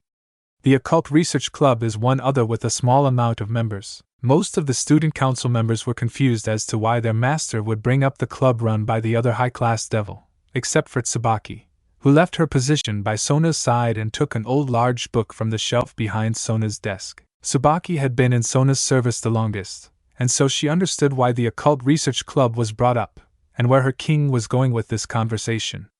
They were moving into supernatural territory. Tsubaki held the large book, once again standing at her position just behind Sona's right shoulder, opening and scanning the pages of the book that must have had at least 2,000 pages. Meanwhile, Issei only glanced at the action Tsubaki had just done, not really considering it to be of any meaning, and instead asked about the last club the vice president had mentioned.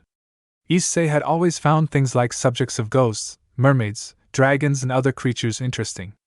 But how could you research them if they didn't exist? Sona looked straight into Issei's eyes, wanting to see a change in expression that could give her some kind of clue into what he thought of things that were rumored to not even exist. He seemed to like the student council idea, judging by the ever so slight turn of his lips when she mentioned he could have a place with them. The mention of the ORC had a similar effect, but it more subtle. Sona decided to press on while he was deep in his thoughts. Mr. Hayato, please just call me Issei Kaicho. Issei replied, quickly being brought back to the conversation. Very well, Issei. Do you believe in the supernatural? Issei wanted to be honest, but wasn't sure if coming out and saying yes would make him come across as mentally unstable or something like that. So he went with a more reasonable answer that wasn't considered lying. I would say I'm more curious about it, rather than a believer. I've never seen anything to suggest that things like vampires and dragons are actually real. But I've always liked learning about old legends and myths about things like that. They had to come from somewhere, especially if you look at how many religions mention dragons specifically. I doubt all of those stories written in old texts talked about them for the hell of it. Perfect segue, Sona thought. This would be a good opportunity to bring up a story that actually had first-hand knowledge, and was still breathing. Sona adjusted her glasses on her face once more, then glanced over to Tsubaki to see if she had found the specific page she wanted to show Issei with her story. Tsubaki nodded at Sona's direction with a marker placed in the book to hold the page in question. Tsubaki knew her all too well. Sona turned back towards Issei and began to speak. There's a story I'd like to share with you. I think you'll find it interesting. Issei nodded and sat in a comfortable position in the leather chair, waiting for her to begin. Issei looked over at the group standing at her sides. Issei was met with a strange sight. He saw each of them no longer holding the stoic gaze they had before, but a different emotion for each. Tsubaki was the only one who still remained stoic. Momo looked hopeful but a tad nervous, if her fidgeting was any indication. Rhea held her usual smile, but noticed she looked excited. Odd, she must like this story. The blue-haired girl held a small smile, like she already knew something he didn't. The girl with the red-brown hair, it was pretty obvious she really needed to use the toilet. Issei set his eyes back on Sona as she cleared her throat, ready to begin her story, or lecture. Thousands of years ago, there was a three-way war waged between the forces of the Christian faith. The angels, fallen angels, and the devils. The exact reason as to what started the war isn't known, but this war waged on, claiming the lives of large portions of each side, and humans as well that had either taken sides, or been caught in the field of fire. The biblical God saw the devastation brought to humans, and that they had no way to defend themselves against forces beyond their own capabilities. So he created items to bless the humans to help give the humans a chance to fight for themselves should he be unable to in their stead. These items were called sacred gears, the numbered in the thousands, and each with different abilities and appearances. At the mention of sacred gears, Tsubaki stepped forward and placed the book onto Sona's desk, open to a page that seemed to have two large creatures flying, circling each other, looking as if they were about to attack one another. Sona ran her hand over the page. Issei couldn't read the ancient-looking text on it. There were strange symbols, and things that looked like rune marking, all seemingly forming a coherent message. The war had taken such a toll on all involved that it could lead to the extinction to any or all factions. Races of all kinds had come and taken sides. Dragons were the only exception. Most dragons had simply ignored the fighting, continuing to live their lives as they saw fit. As another clash was underway, there were two dragons that had long been rivals, that started their own fight. Sona turned the book towards Issei for him to see. The two creatures he saw were large dragons. One red with emerald eyes, the other white with azure blue eyes. The red one caught Issei's attention more than the white. He had always been a fan of the color. It was a symbol of strength, love, determination, and passion, all of which were things Issei either already possessed or strived for. These two dragons were among the strongest in existence. Each had the power to single-handedly end the world as we know it. The dragons were known as the twin heavenly dragons. The red one, Drake, was also titled the Red Dragon Emperor. The white one, Albion, was titled the White Dragon Emperor. Their rivalry had brought them to the field of the three-way war, causing collateral damage on all sides. Seeing the wrath of the dragons, the three factions made a temporary truce to subdue the two powerful beings. The Red and White Dragon Emperors didn't appreciate others coming in between their fight and attacked the angels, devils, and fallen angels. The fight ended with the dragons being brought down and their souls sealed, each into a sacred gear. Drake's is called the Boosted Gear, Albion's is Divine Dividing. Issei was thoroughly engrossed in the story. How could he not be? It was a tale of an epic battle, and beings of incredible power. But somehow it felt like this wasn't just a tale of old, it felt like a history lesson, something that could have been taken from a long-lost book of events long forgotten by mankind. Sona turned the book back towards her, and gently closed it, handing it back to Tsubaki to place back on the shelf. After the dragons were dealt with, the truce was maintained, but true peace never came. Each side continued to prepare their respective factions should the war be reignited. The humans that were gifted sacred gears were considered valuable, and so each faction sought them out to recruit them. If the offer was refused, some went to drastic measures of ensuring they would not go to an opposing faction, even going as far as to kill them. Sona took her glasses off to wipe them off, and placed them back on, waiting for Issei to speak. He must have been expecting for her to continue, looking for an end to her story, but that was the end. That was where things had currently been for hundreds of years. Issei seemed to get that this was the end of the story. Did this have something to do with him joining a club at Ko Academy? Maybe this was the sort of thing that the Occult Research Club looked into. That would be pretty cool. But that information was probably not the easiest to find, nor would it help him understand more of school ops, or be a training opportunity. Kaicho, as much as I enjoyed the story, what does that have to do with what club I join? Instead of answering his question, Sona brought the topic elsewhere, if only briefly. Issei, if I told you that this were not a mere story or a legend, but actual events, would you believe me? What? How could I believe something like that?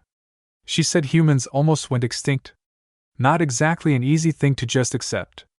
Issei thought. He considered himself to be an open-minded person, but without proof he couldn't just accept it off the bat. Kaicho, I'm not one to judge what others believe. But to believe that it were true, I would need see some sort of convincing proof. Very well. Sona said to Issei. They looked over to her peerage and nodded to them as well, which they seemed to understand the meaning behind. Sona kept her face in her usual neutral expression. An echoing sound rang through the room, sound of leather unfolding filling the area. Pa pa pa pa pa. Issei froze in his seat at what he was seeing. Those are bat wings. Each of the other 5 student council members had black leathery bat-like wings sprouting from the lower back. Issei heard Sona get up from her seat. He watched her come around and sit on the corner of the desk near him. She then lifted her right hand, palm facing up to the ceiling, and from it a blue glow appeared. A circle with symbols and markings similar to those that were in the book that he had seen earlier were placed in the circle. The blue glow faded, and a sphere of water was floating centimeters above Sona's palm. The water started to shape-shift, turning into miniature forms of various animals before reforming into the sphere and then vanishing, like it was never there. Issei's eyes, still wide from the shock of the event, made contact with Sona's. Issei, right now you are in a room full of devils. I'm dead. No teaching, no harem. Dead, were Issei's first thoughts. From the little Issei knew from games and books he knew each of them held the power to end his life with a snap of a finger. So why bother revealing themselves to him? Wait, why would they? Is there something they want from me? Sona mentioned recruiting those sacred gear holders. Does that I have one? If I do, how don't I know about it? Issei's mind was running through reasons why they wouldn't just kill him if that was their goal. No, he either had something that they wanted, or they wanted him for something. But he was too shocked to even move his eyes away from Sona. Sona could see the shock the moment that she revealed the student council to be a group of devils. His eyes were staring straight into hers, and slightly quivering, he was afraid. That was understandable. She just revealed herself and two of Issei's friends to be beings who were recorded in texts to be evil. The quivering in his eyes stopped, and Sona could see the gears turning in Issei's mind, trying to rationalize the situation. Another good sign, he was able to think under stress and shock. His words finally came, but they weren't what Sona had been expecting. So the thing about opening a school for the less fortunate, was that a lie? Sona had been expecting a yell of terror, or begging for his life to be spared. But not to know whether he had been lied to. How many surprises would this young man bring her? Sona was unable to answer quick enough before Issei spoke again, his eyes losing their look of shock and fright, instead held betrayal. Momo and Rhea, they didn't want to actually be my friend, did they? A gasp came from Sona's right, from her white-haired bishop. Sure, the initial reason they went out of their way to speak with him was due to Sona's orders to seek out any sacred gear holders they found, and inform her. But anything after that was of their own accord. Now it was Sona's turn to answer questions. The decision for Co-Academy to go co-ed was not only for the reputation of the school. It was also for myself and one other to find potential members to recruit. People whose goals and ideals coincided with our own. I instructed my peerage, the ones who serve under my command, to search for sacred gears holders. They were to inform me if they found any. Momo and Rhea's initial contact with you was for that purpose. Throughout our conversation, everything I have said to you is the truth. I do aim to open a school for those not given similar opportunities as others from wealthier families, but it is a school for devils. Issei's entire body was still tense, from holding a slight fear for his life while in this room. But the reigning emotion was as Sona guessed. Issei had thought that Momo and Rhea actually had an interest in being his friend. But some things never change no matter where you go, or how you tried to change yourself. This was proof of that for Issei. Middle school held situations that were close to this, girls only talking to him because they were dared to, or had lost a bet of some kind. Sona said it herself, she spoke nothing but the truth, and it had been brutally so. Her voice was heard again, not to set Issei's mind at ease but to continue as to why she told him all of this. Issei, the part of the story I told you where sacred gear bearers were sought after, and possibly killed is absolutely true.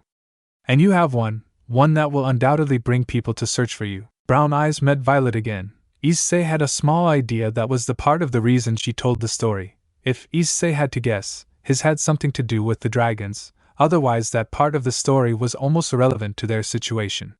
So he just waited for Sona to say what his sacred gear was. Your soul holds the boosted gear, the Red Dragon Emperor's sacred gear. Knew it. Issei thought with a small chuckle in his mind. But Sona had still neglected to say what it was she wanted. You haven't said what it is that you want from me. Do you want to take my sacred gear? Sona knew what doing such a thing would do to a person, so the flinch from Momo and Rhea was an indication that they did as well. It would kill him. That would tear his soul, his life force apart, and he wouldn't be able to live like that. No, Issei. I want you to join me. I want you to help me, help us. We may be devils, but devils are just as varied as humans are. There are good ones amongst us. Issei relaxed his shoulders a little. Her words didn't sound like she had any malicious intent. And Issei couldn't really rebut against her claim that not all devils are bad. He'd never met one to his knowledge. But more questions kept coming the more they spoke about the devil business. I'm a human. How am I able to help you with something? Sona gave a small, a little bigger than her last, and held her palm up once again. The same blue circle appeared, but no water came out. This time it looked like a chess piece, a white pawn to be exact. I want you to help me save a friend from a life of forced slavery. I want you to help me teach young devils that there are better ways to get things done, that old traditions aren't always in the best interest of the majority. I want you, Issei Hayadu, to be reincarnated as a devil under me. Help me change the underworld. Issei looked between Sona and the chess piece in her hand. As far as Issei could tell, she had said nothing other than what she believed to be the honest truth. But that didn't mean that he wanted to become a devil, a servant. But there was one thing that she could do that make him at least give her offer serious thought. If she could give her word to that, then maybe. Will you help me be stronger?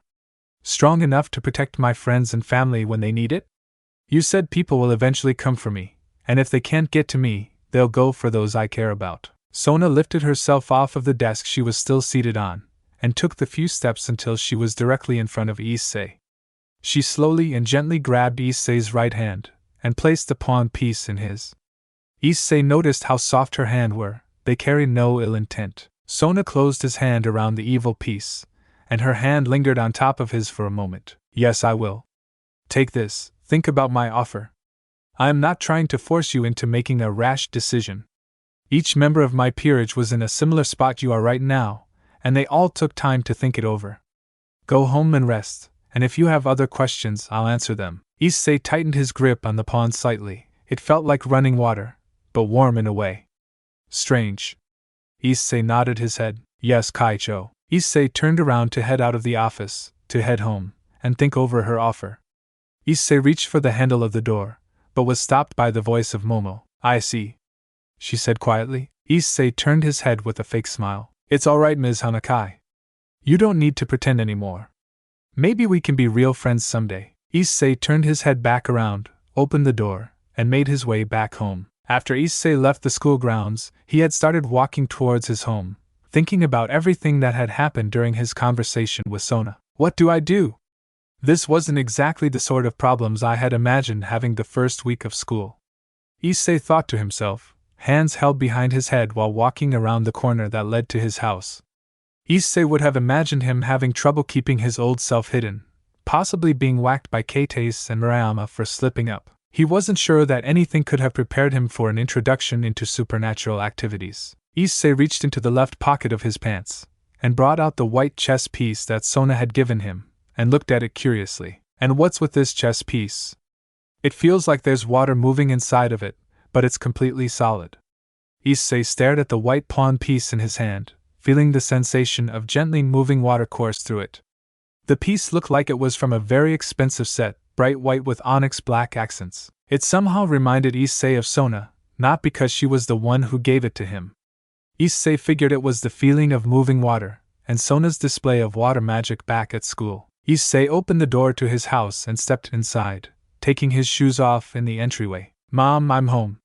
He called out to his mother, who was probably in the kitchen, as she usually was by the time he got home from school. There was silence all throughout the Haida residence, leading Issei to come to the conclusion that he was alone. He quickly took his shoes off and made his way into the kitchen, where his mother would typically be, only to find a note attached to the fridge. Your father and I went out with some friends. We'll be out most of the night. There's food for you in the oven, just heat it up. Love, Mom. Well, probably better like this anyway. No need to worry my parents. Issei thought after reading the note. Issei put the note down on the table and walked up to his room, the chess piece rolling between the fingers of his hand. Once he made it into his room, he tossed his school bag on desk and laid himself on his bed. Issei held the chess piece that Sona had given him up, staring at it like it would tell him what the best option here would be. But Issei doubted this inanimate object held such answers. So, according to Sona Kaishu, I have a sacred gear with the Red Dragon Emperor. I don't understand how something like that could be attached to me without me knowing. I suppose doubting what she said would be counterproductive. Issei thought. He wouldn't have believed that any part of her story was true, if it weren't for the wings and the magic show she gave him.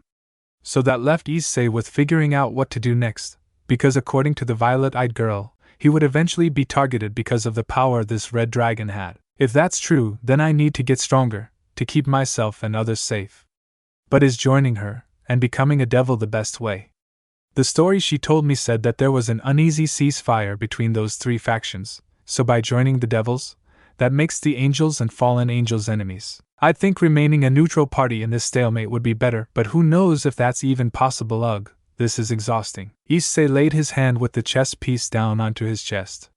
When the pawn came in contact with his shirt, it started pulsing, changing between the white color of before and the same blue that Sona had emitted. Issei's hand pulled away from the chess piece, his eyes widened to the size of dinner plates, as it seemed to come to life. The pawn continued changing color and seemed to attach itself to Issei's chest as it sat in the center of his chest.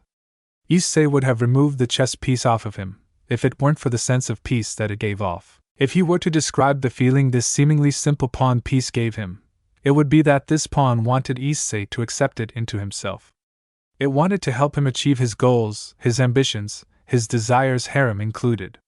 It held no intentions of leading Issei to harm. It gave Issei a calming feeling, like that of floating down a nearly still river, being carried by the gentle current. Issei relaxed on his bed, letting the pawns still rest on his chest, and felt the weight of the situation fade away with his consciousness. Line break. 10 minutes after Issei left the student council, Sona was in her office, sorting through the last bit of paperwork she needed to finish for the day, before returning home.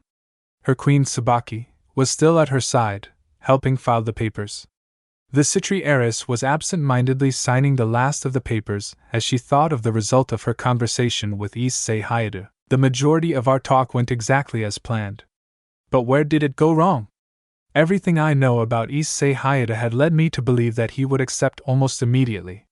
Sona thought. Tsubaki took the last papers from her king and filed them away. Just as the file cabinet was closed, a knock on the door was heard. Both occupants looked towards it as it opened.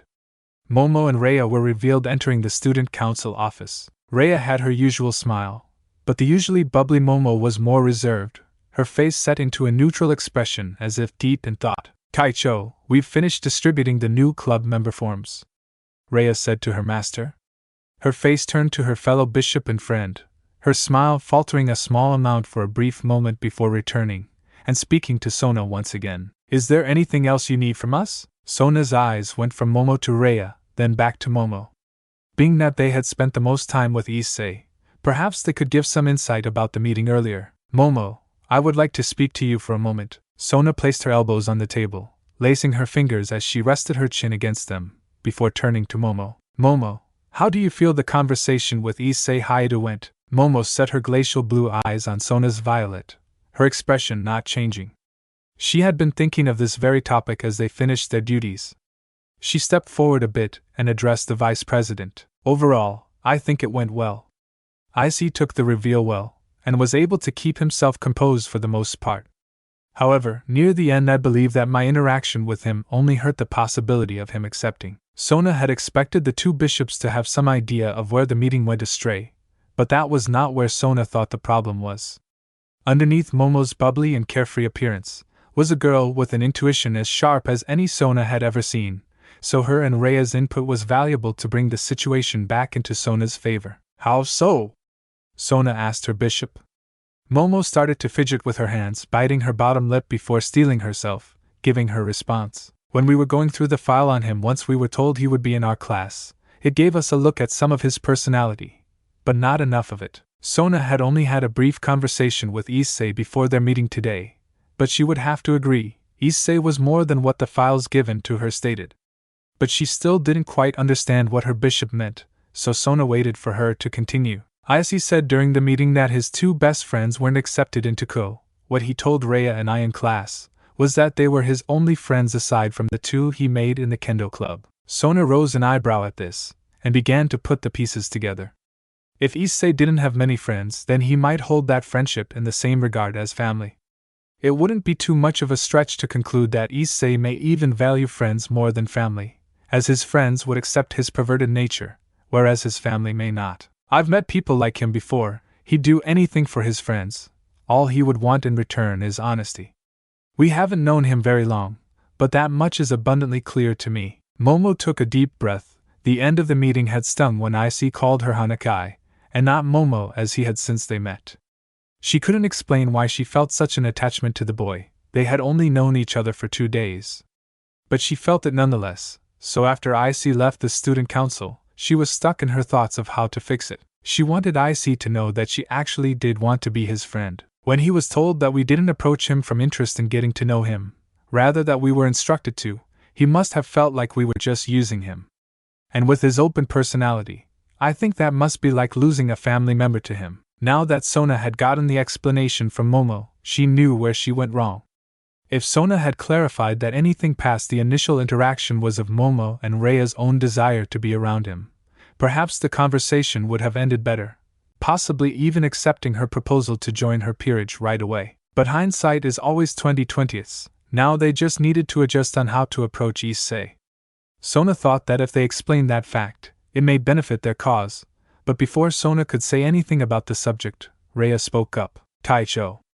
I believe Momo and I should talk with Issei, explain that we are his friends, whether he joins your peerage or not.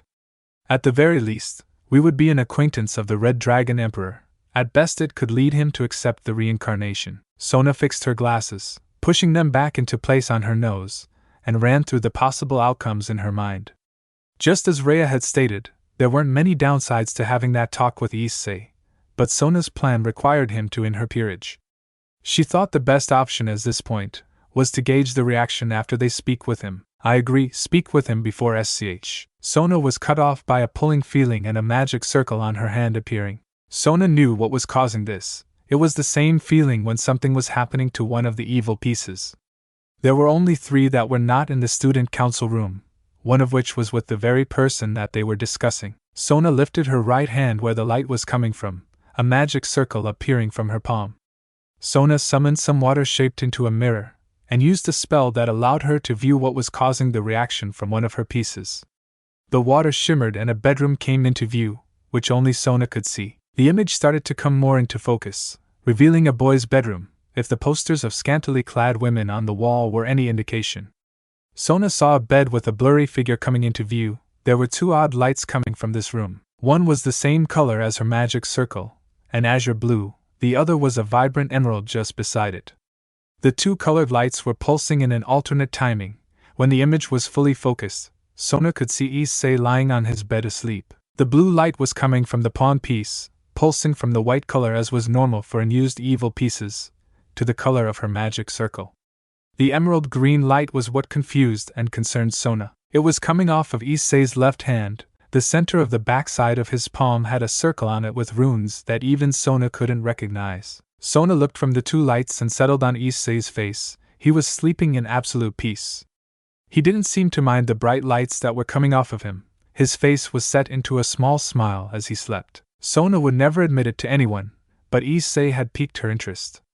How could a boy who seemed so caring and honest hold such an intimidating power? Any who held such power in the underworld were usually arrogant beyond measure, claiming that they could just take whatever it was that they wanted. Issei's demeanor was a refreshing change of pace. Even if a sacred gear holder wasn't aware of it, the sacred gear usually had an effect on the personality of its bearer, since it was attached to the very soul of the person. Issei's held one of the most powerful dragons to ever exist, and stories circulated the underworld of the arrogant nature of the previous boosted gear wielders. Carnal desires aside, Issei had to be amongst the most pure-hearted Red Dragon Emperors to have ever lived. There was only one other that was known to not have been driven mad by the Red Dragon's power. The strongest female wielder, Elsha Levitine, who was nicknamed the Norse Fire Dragon. Sona was brought out of her thoughts by her queen, who stepped behind her to see what was on the water mirror. Kaicho, is something wrong? Sona shook her in response to Tsubaki's question. As far as she could see, there wasn't any negative reactions happening, but why the piece was reacting this way was unknown. No, I don't think so. It almost seems that the evil piece I gave Issei Hayato is reacting to the boosted gear. Sona began, and was abruptly cut off by the pair of bishops. Is Issei alright, Kaicho? Momo was a bit more enthusiastic in her question to Rhea, but that was to be expected, as she was the more outspoken of the 2. Sona sighed. She didn't appreciate being interrupted. If they had just let her speak, she would have said that he seemed only to be asleep at the moment. But getting the feeling that they would feel best if they saw it for themselves, Sona took both hands onto the mirror as it started to glow, then expand to the size of a window so all in the room could see it. The Sitri devils all stood in front of Sona's desk, where the water showing Issei's room floated. Seeing that he was just asleep, and the slight smile on his face, Momo and Rhea both calmed down. Watching the alternating lights continue for a few more seconds, Rhea asked Sona the question that had first came into her own mind when she saw the lights. Kaicho, why are the evil piece and boosted gear reacting to each other? Sona could only come up with a theory. She had nothing to prove it. But it was the only conceivable way she could think of to explain what was happening. Adjusting her glasses once more, Sona addressed her brunette bishop. I only have a theory. But I believe that the soul of the boosted gear was partially awoken by the power imbued into the evil piece. This would explain the green glow from Issei Hayata's arm. As Sona finished, the green light changed from pulsing into a constant shine from the host's left arm. Sona and her peerage members present stared at it, waiting curiously to see what was happening.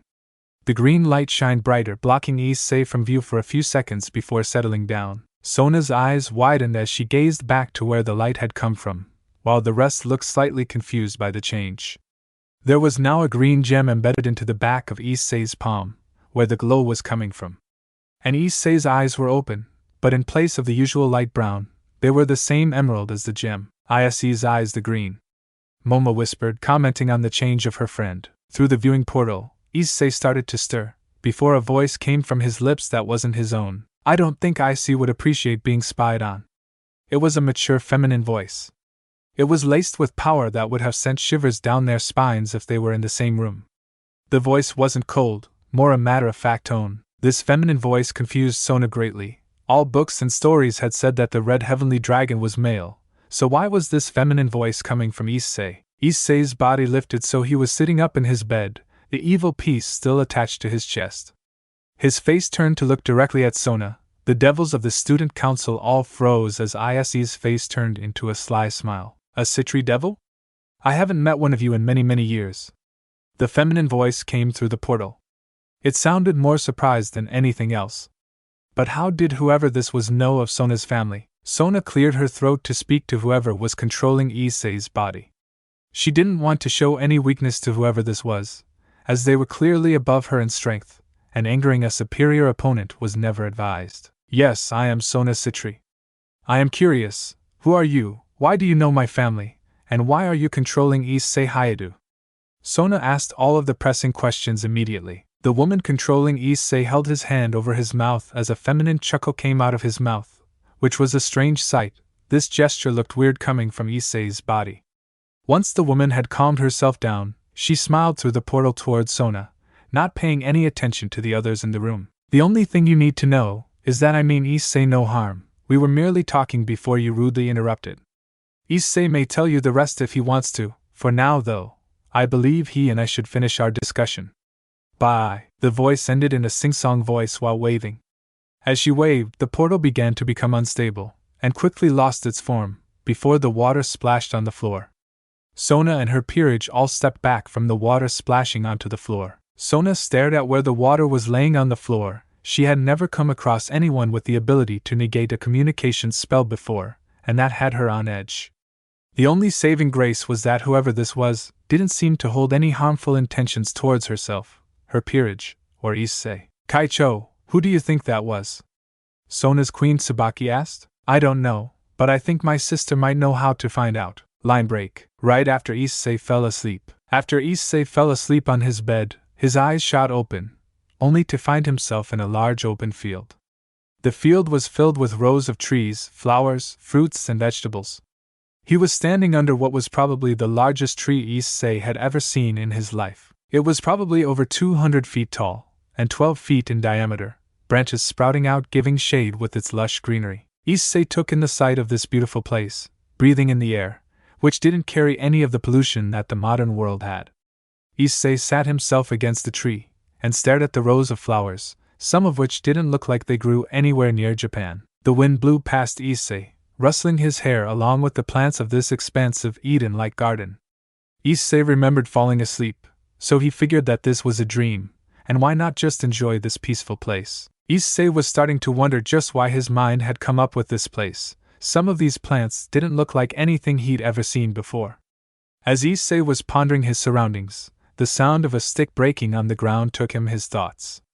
He looked to his right and saw nothing but the hills in the distance. To the left was where the rows of fauna started, the sound of rustling grass coming from just around the tree to his left and getting closer. Issei wasn't sure if this was about to turn into some nightmare where the beautiful landscape would turn dark, gloomy and bloody, with some sort of monster chasing him endlessly.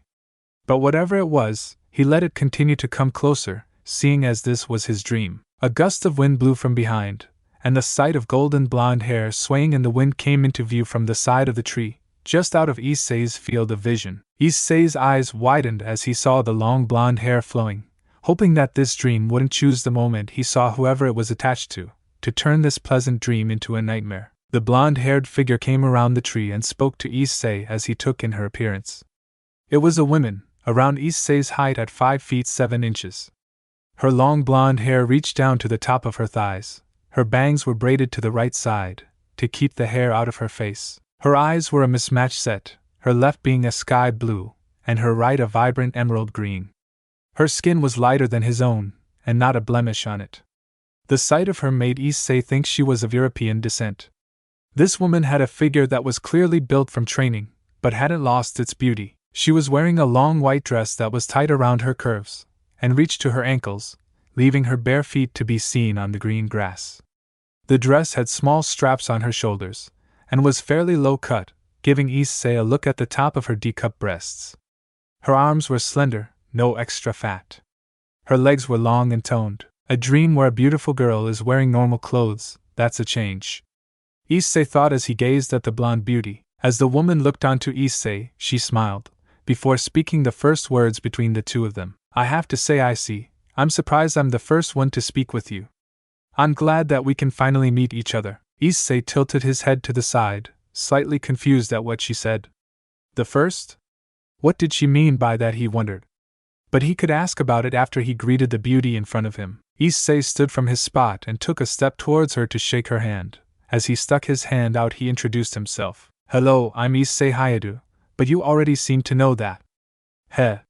Issei chuckled as he realized that she had already called him by his nickname, even though he had no idea who she was. The blonde woman's smile widened as she stepped forward, past Issei's outstretched hand, and pulled him into a tight hug.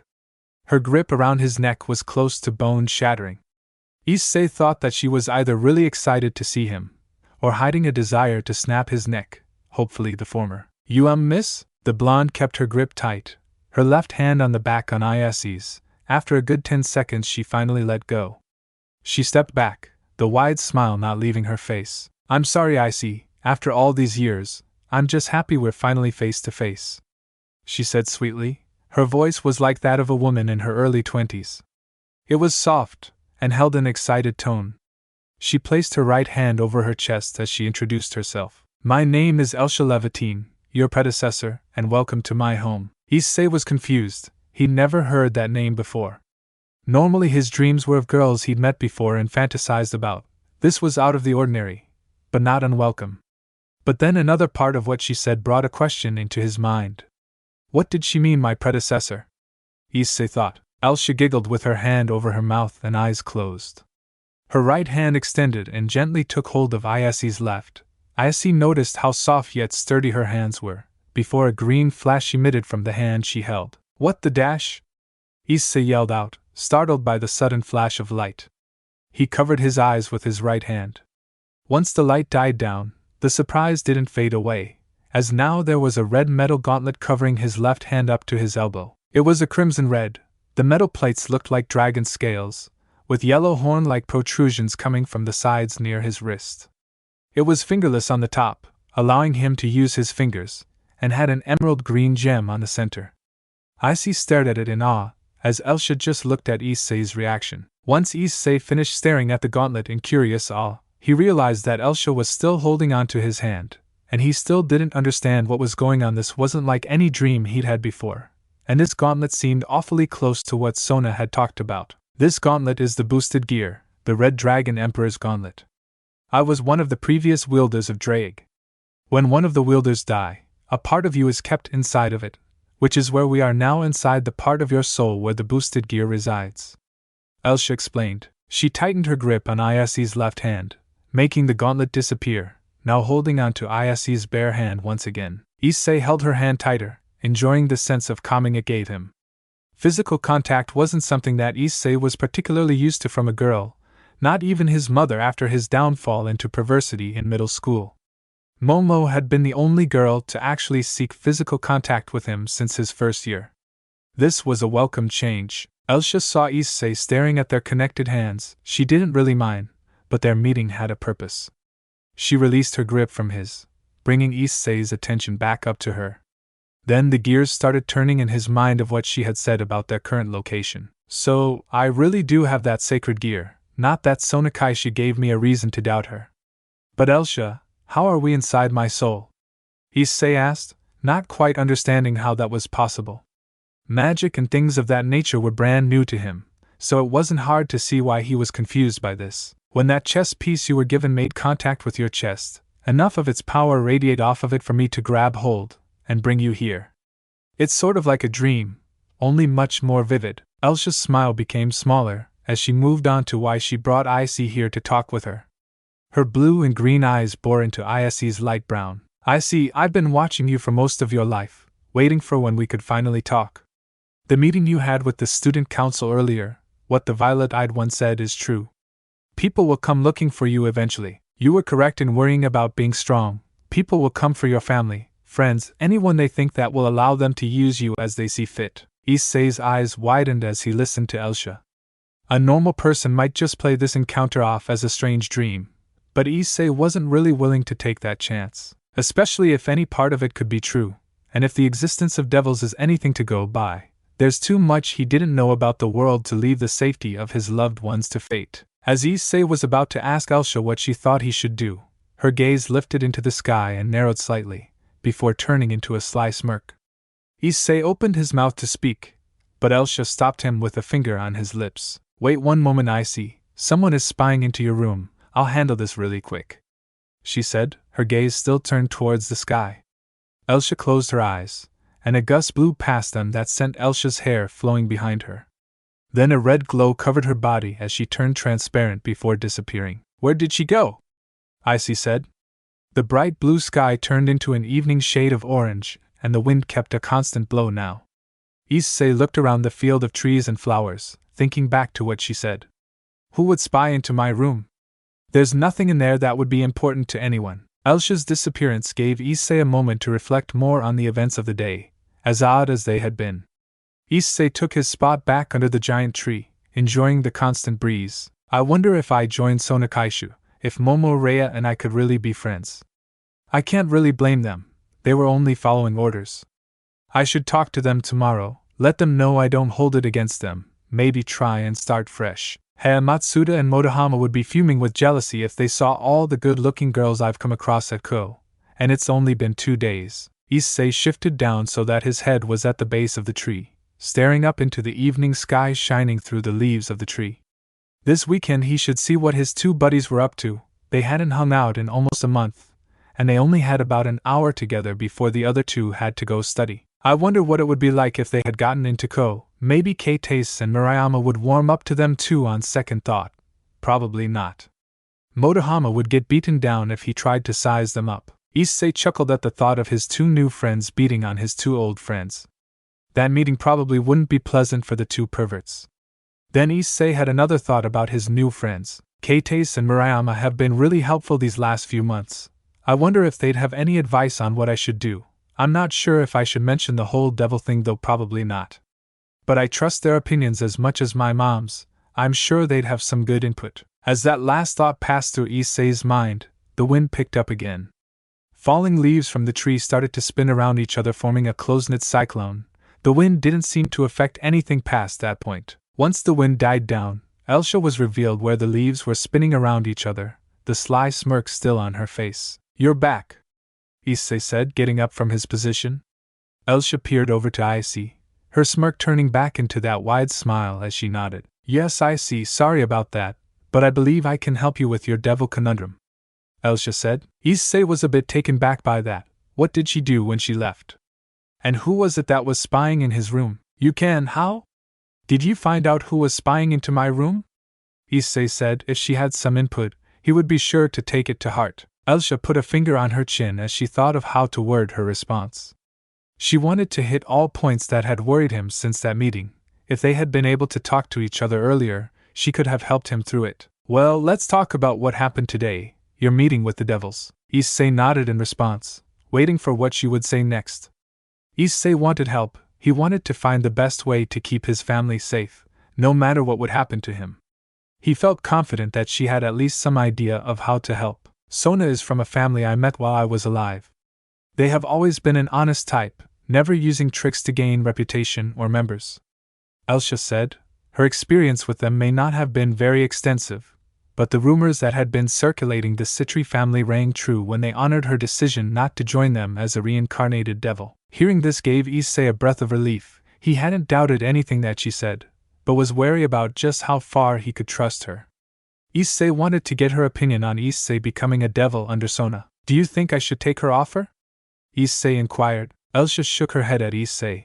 This wasn't her life, she had her time. That's for you to decide, this is your life. Issei slumped his shoulders a bit. Seeing this, Elsha's smile lessened as her eyes softened. As she recalled the meeting Issei had with the student council, specifically with the two girls Issei had befriended, she wanted to clear the air a little about this subject. Issei, about those two student council girls in your class. At the mention of the two girls, that was unsure if they were his friends or not, his eyes softened but nodded nonetheless.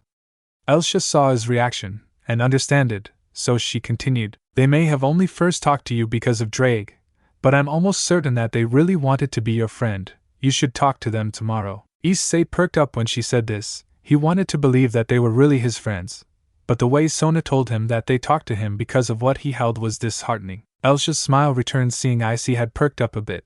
This boy is too pure, she thought.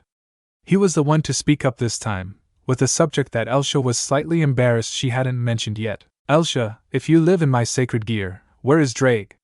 He's supposed to be in here too, right? Elsha had a wry smile. Her embarrassment was clear on her face. She nodded. He's here. As you are right now, you aren't strong enough to wake him up. I've been awake ever since your friend moved away when you were 6. And like I said earlier, I've only been able to talk to you because of the chess piece Sona Sitri gave you. Issei nodded throughout her explanation. He tilted his head at the mention of Sona Sitri, but decided not to bring it up. He just asked Sona herself. He instead decided to ask about how to wake Drake up. How can I get stronger, so that we can talk, and wake up Drake? As much as Elsha wanted Issei to make his own decisions, she also knew what it would take to wake up the Red Dragon. The normal way would be to gain enormous physical strength, which could take over a decade, which he probably didn't even have a year before more supernatural beings found him, or to become a devil. Waking Drake isn't easy. You need physical strength on par with world-ranked bodybuilders. The more common way is a traumatic event, which is how I did it. If you accept Sona Sitri's offer, the increase in strength and stamina would allow Drake and myself to speak to you anytime. But Issei don't become a devil just for that. Issei nodded. The reasons to not become a devil had pretty much narrowed itself down to 2. The fact that he would make the angels and fallen angels automatic enemies, and what his family and friends would say or do should they find out.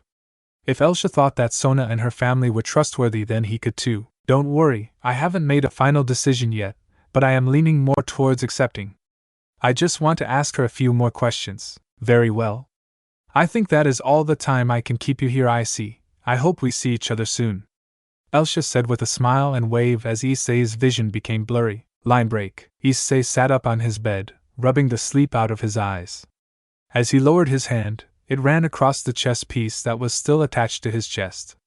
Issei grabbed it, feeling the same sensation of running water, and running it through his fingers as he did earlier. Issei stood up, looking to his clock on the wall. It was 10:30 p.m. Issei hadn't eaten anything since lunch at school, so he went downstairs to heat up the food his mother had left in the oven. Issei thought about the next school day as he waited for his dinner to heat up. There was a knock at the door. Issei put down the cup he had filled with water and walked to the door. Pulling the door open, Issei was greeted by 4 people, 2 of which he was greatly surprised to see. The first 2 were Keitase and Murayama. Them stopping by wasn't unheard of, but it was rather late for it. The other 2 were Sona and Momo. Hey. So what are all of you doing here this late?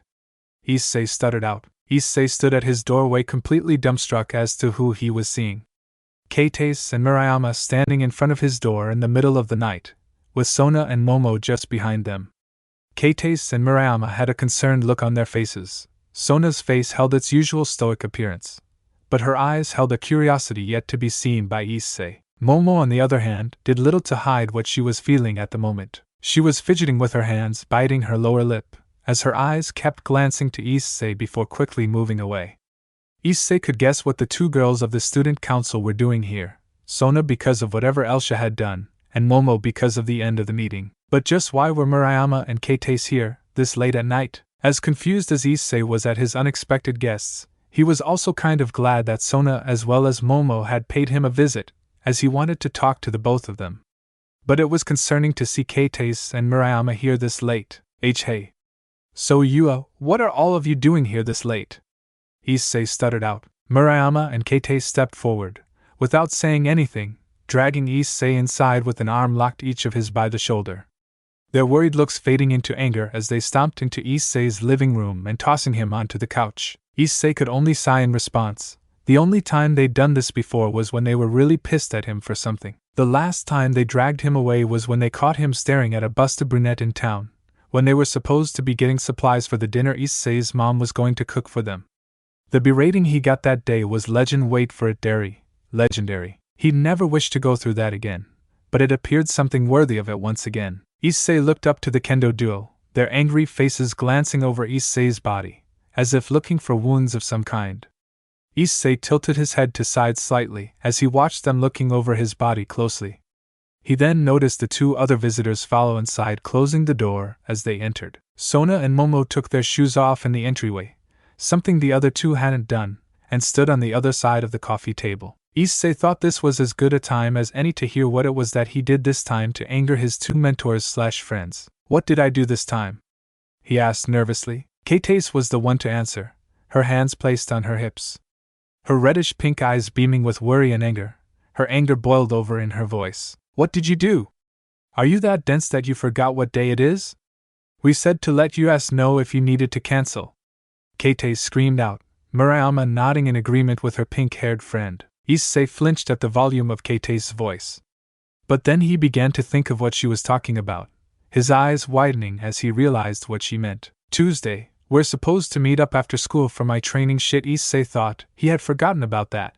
His mind was too full of the devil proposition.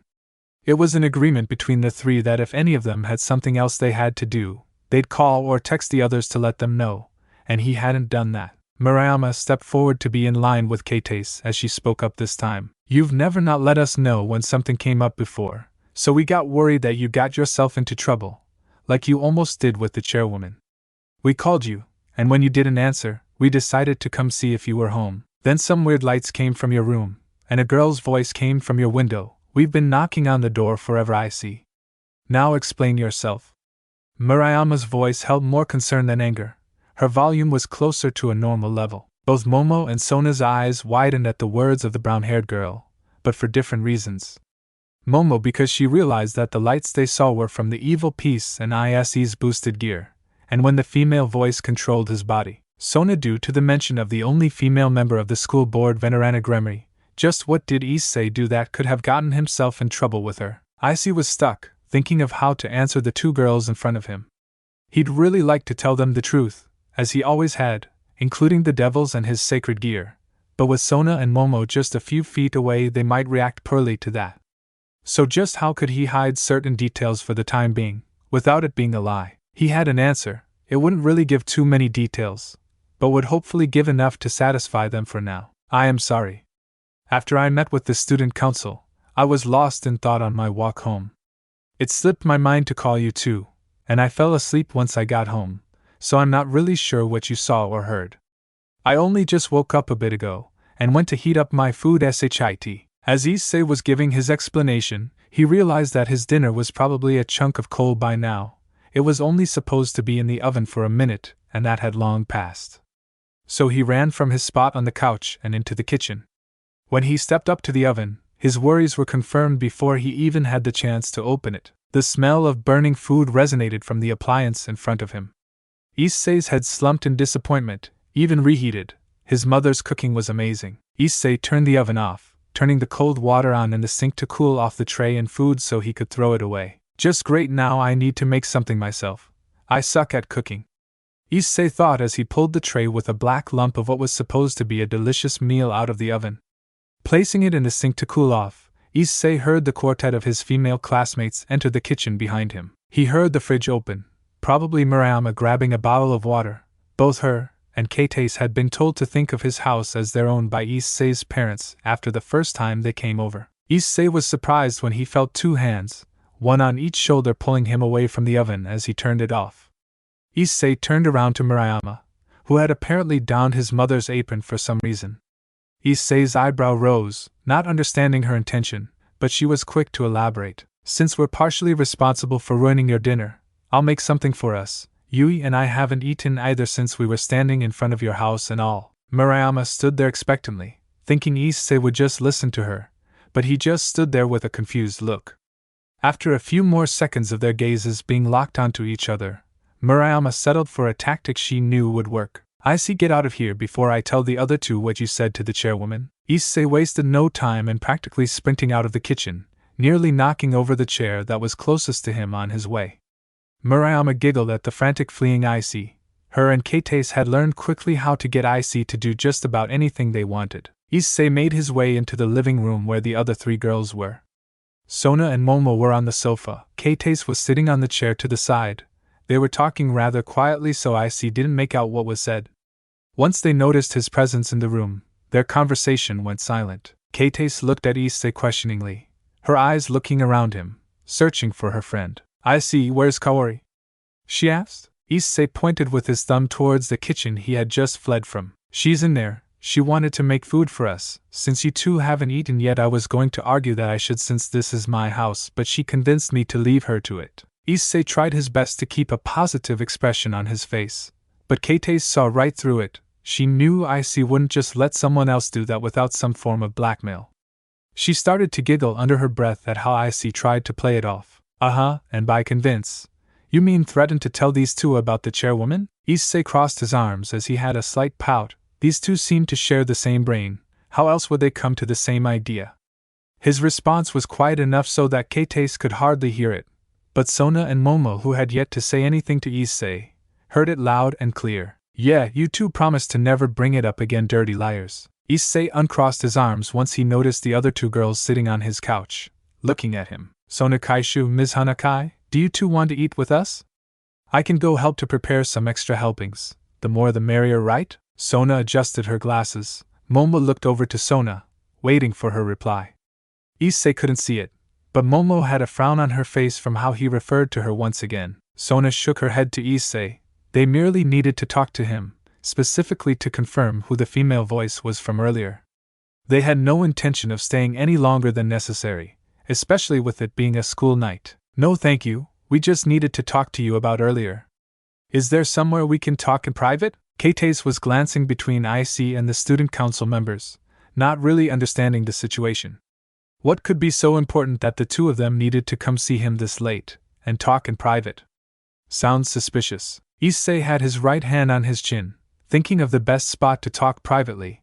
He wasn't really concerned about being alone with them. Elsha had said that Sona's family had a reputation of being good people, so what was there to worry about? And he didn't think Momo would ever do anything harmful to him unless he deserved it. But this wasn't one of those situations. A light bulb turned on in Issei's head. We can talk in the guest room upstairs. Will that work? Sona nodded her head. She and Momo both stood up from their place on the furniture, walking towards Issei. Sona addressed Issei once again. That'll work just fine. Lead the way. It won't take too long. Issei nodded towards Sona. He started leading them towards the staircase upstairs. Once he reached the base of the stairs, Issei turned his head towards where Keitase was sitting. If I'm not back down by the time dinner is ready, you two go ahead and start without me. Shouldn't be too long though.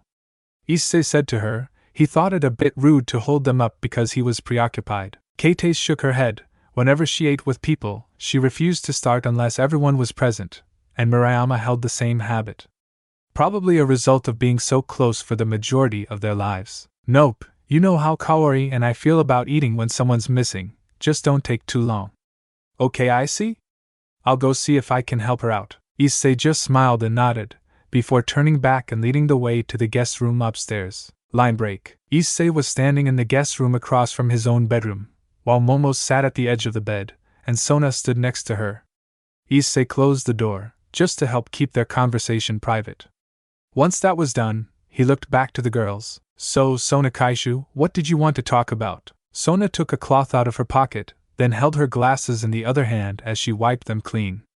Placing them back onto the bridge of her nose, her violet eyes taking a slightly more serious look to them, while the curiosity still was the most prevalent. Before that, I feel it necessary to explain what led us to visit you tonight. Issei nodded. He had a small idea, but didn't actually know what Elsha had done to end them peeking into his room. Seeing his nod, Sona cleared her throat and began to tell Issei what made her visit his home this late. After our meeting, I felt a reaction from the evil piece I gave you earlier. Evil piece is just the name of what devils use to reincarnate other beings into devils. I gave this piece to you, just in case you came into danger before you made your decision, and step in to save you if need be. This new information was a bit of a shock to Issei. What if he had accidentally turned himself into a devil before actually making his final decision? He felt lucky that hadn't happened. He also felt a little flattered by Sona, someone who, no matter how many times he stared at those violet eyes, was captivated and drawn in by them, and at the fact that if she were willing to step in to save him, she valued his life, even if it was for her own gain. Normally in a situation like this, a summoning paper would be given to you. But with your sacred gear, you'll need multiple pieces to be reincarnated, so you were in no danger of accidental reincarnation. I also gave the piece to you for another reason. Sona's eyes lost some of the seriousness they held, which was replaced by a sincere look instead. As Issei stared into those violet eyes, they almost seemed to glow as the light from above passed over them. An evil piece is connected to the one who is the king, or commander, of the peerage. In other words, me. Sona placed her left hand over her chest as she said this, gesturing to herself. Her neutral expression diminishing from the small smile gracing her lips, and her eyes mirroring it. Our talk earlier was fairly brief. I didn't get to tell you that the evil piece I gave you is tied to my magical signature. In simple terms, a part of me is inside that chess piece.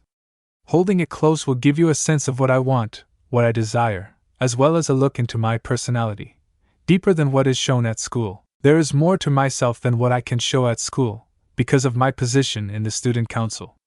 And the same goes for the rest of my peerage, Momo and Rhea especially. Sona gestured to Momo, who was still sitting on the bed. At the mention of her name she smiled up to Issei.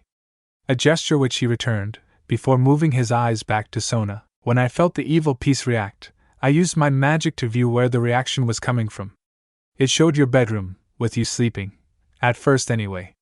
The evil piece was on your chest glowing, as well as your left arm, which was glowing the same green as the red dragon emperor's eyes. Then your eyes opened, and they were that same green, and a female voice spoke from your lips. She said she didn't like us spying into your room, and if you felt comfortable, you would tell us just who that voice was. Issei widened his eyes a bit. Elsha hadn't said any of that to him.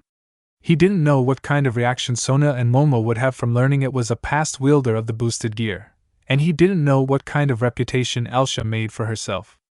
Before Issei could continue thinking of what to tell Sona, she continued, after she negated my viewing magic, I contacted someone who I thought would be able to better inform me of what I had seen. And I was told that the only possibility would be a past wielder. So my question to you, Issei, is which of the two known female wielders was it? Elsha Levitine, or Monica Kelpie? Sona had continued to surprise Issei. She used his nickname. She had only accepted calling him by his first name because he said he felt more comfortable that way. Issei thought this development was good. But her tone at the last name mentioned was somewhat cold. Had that person done something wrong? Sona Kaishu, you make it sound like one of these people is dangerous. Sona crossed her arms at his non-answer. But understood that he may want to know just why she was asking about these two women in particular. Both of them were dangerous in their time. Elsha Levitine was known as the Norse Fire Dragon. She was the strongest female wielder of the boosted gear. She generally used her power to help people. However, Monica Kelpie was the opposite. She became known as the Crimson Rain Empress. She slaughtered thousands just for fun. I merely ask, because the guidance of either will help you to get stronger. But if it's the Crimson Rain Empress that I spoke to earlier, she will try to use you to continue her campaign of blood. Issei was still at a loss of what to tell Sona. If he said that it was Elsha, it could either soothe her worries. But then again, she could think that he's only saying that to get her to drop the subject.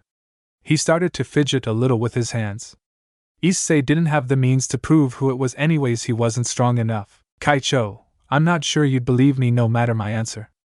And seeing as I'm not strong enough to contact her on my own, I can't really blame you.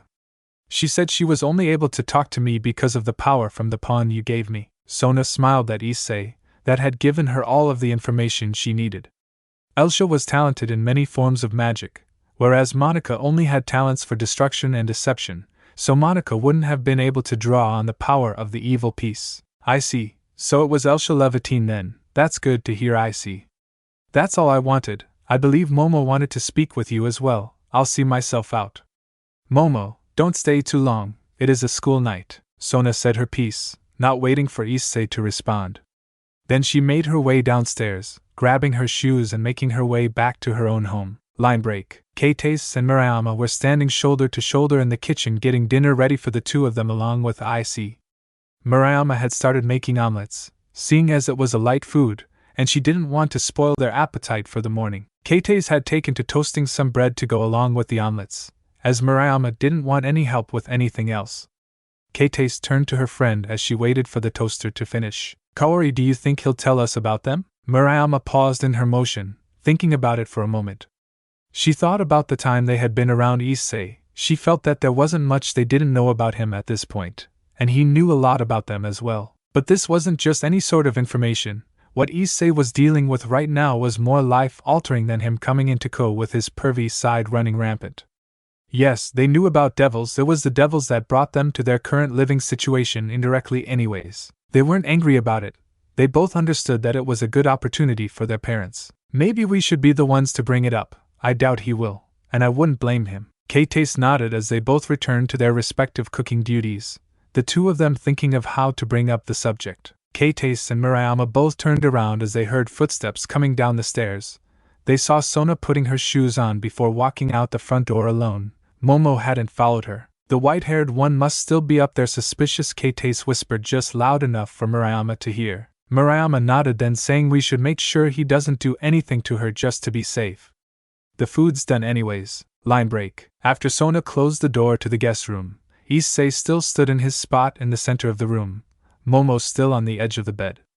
Issei started to rub the back of his head, his nervous habit still remaining with him.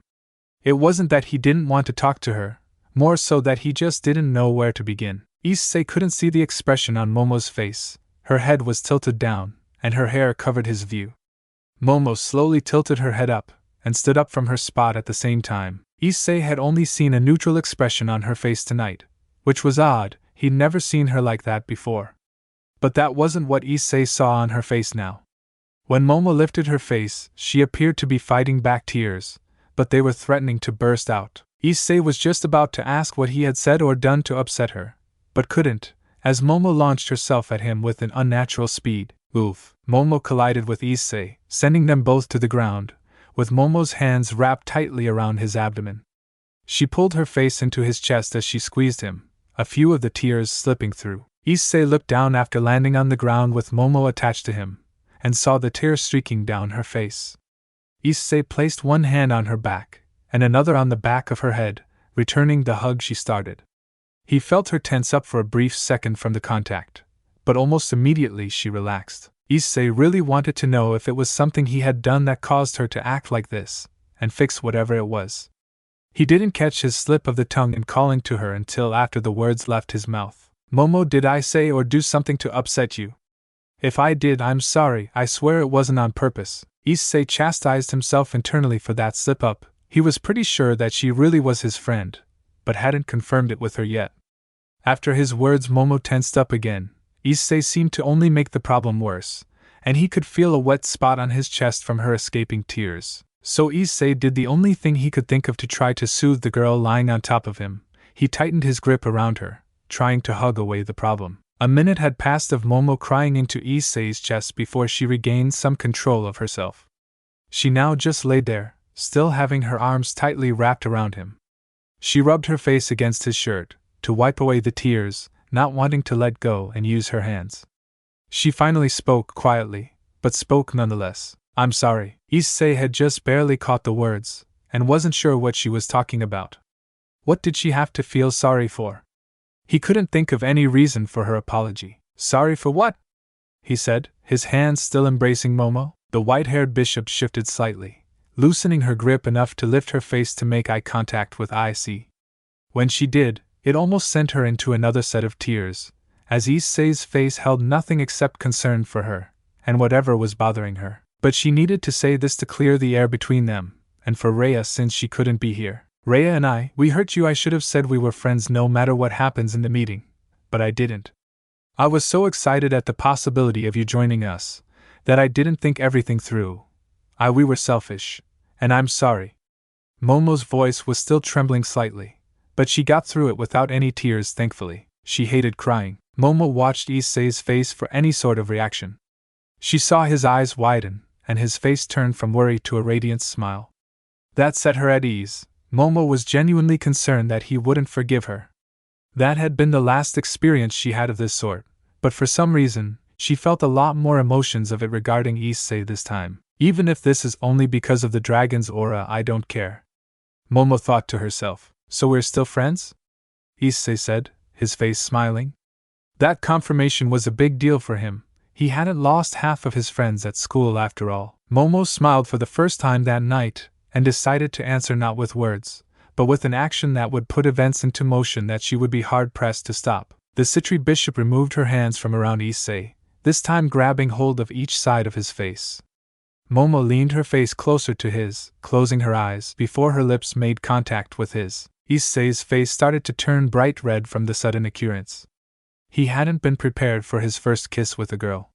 He thought that he'd have to be the one initiating it, but he'd been proven wrong tonight. The kiss that Momo planted on Issei wasn't complicated, no tongue or additional movement, just enough to get him to understand that she enjoyed being around him. As Momo released her lock on Issei's lips, the door was thrown open, with Keitase and Murayama standing there wide-eyed. Neither Issei or Momo paid any attention to them, still lost in their own events. Momo smiled as she raised her head. Yes, we're still friends for now. The Kendo duo recovered from their shock, and yelled out to the boy they had anticipated to be up to no good. I see. What are you doing? Thanks for watching this video. If you really enjoy this video, like, subscribe, and comment down below, and turn on that bell notification. Don't forget to support and follow the Magic 7 for writing that awesome fanfic, and also make sure to comment on this story, link in the description. If you like to hear adult version of this and other stories, I'll give you link of my Patreon. See you in the next video. Goodbye.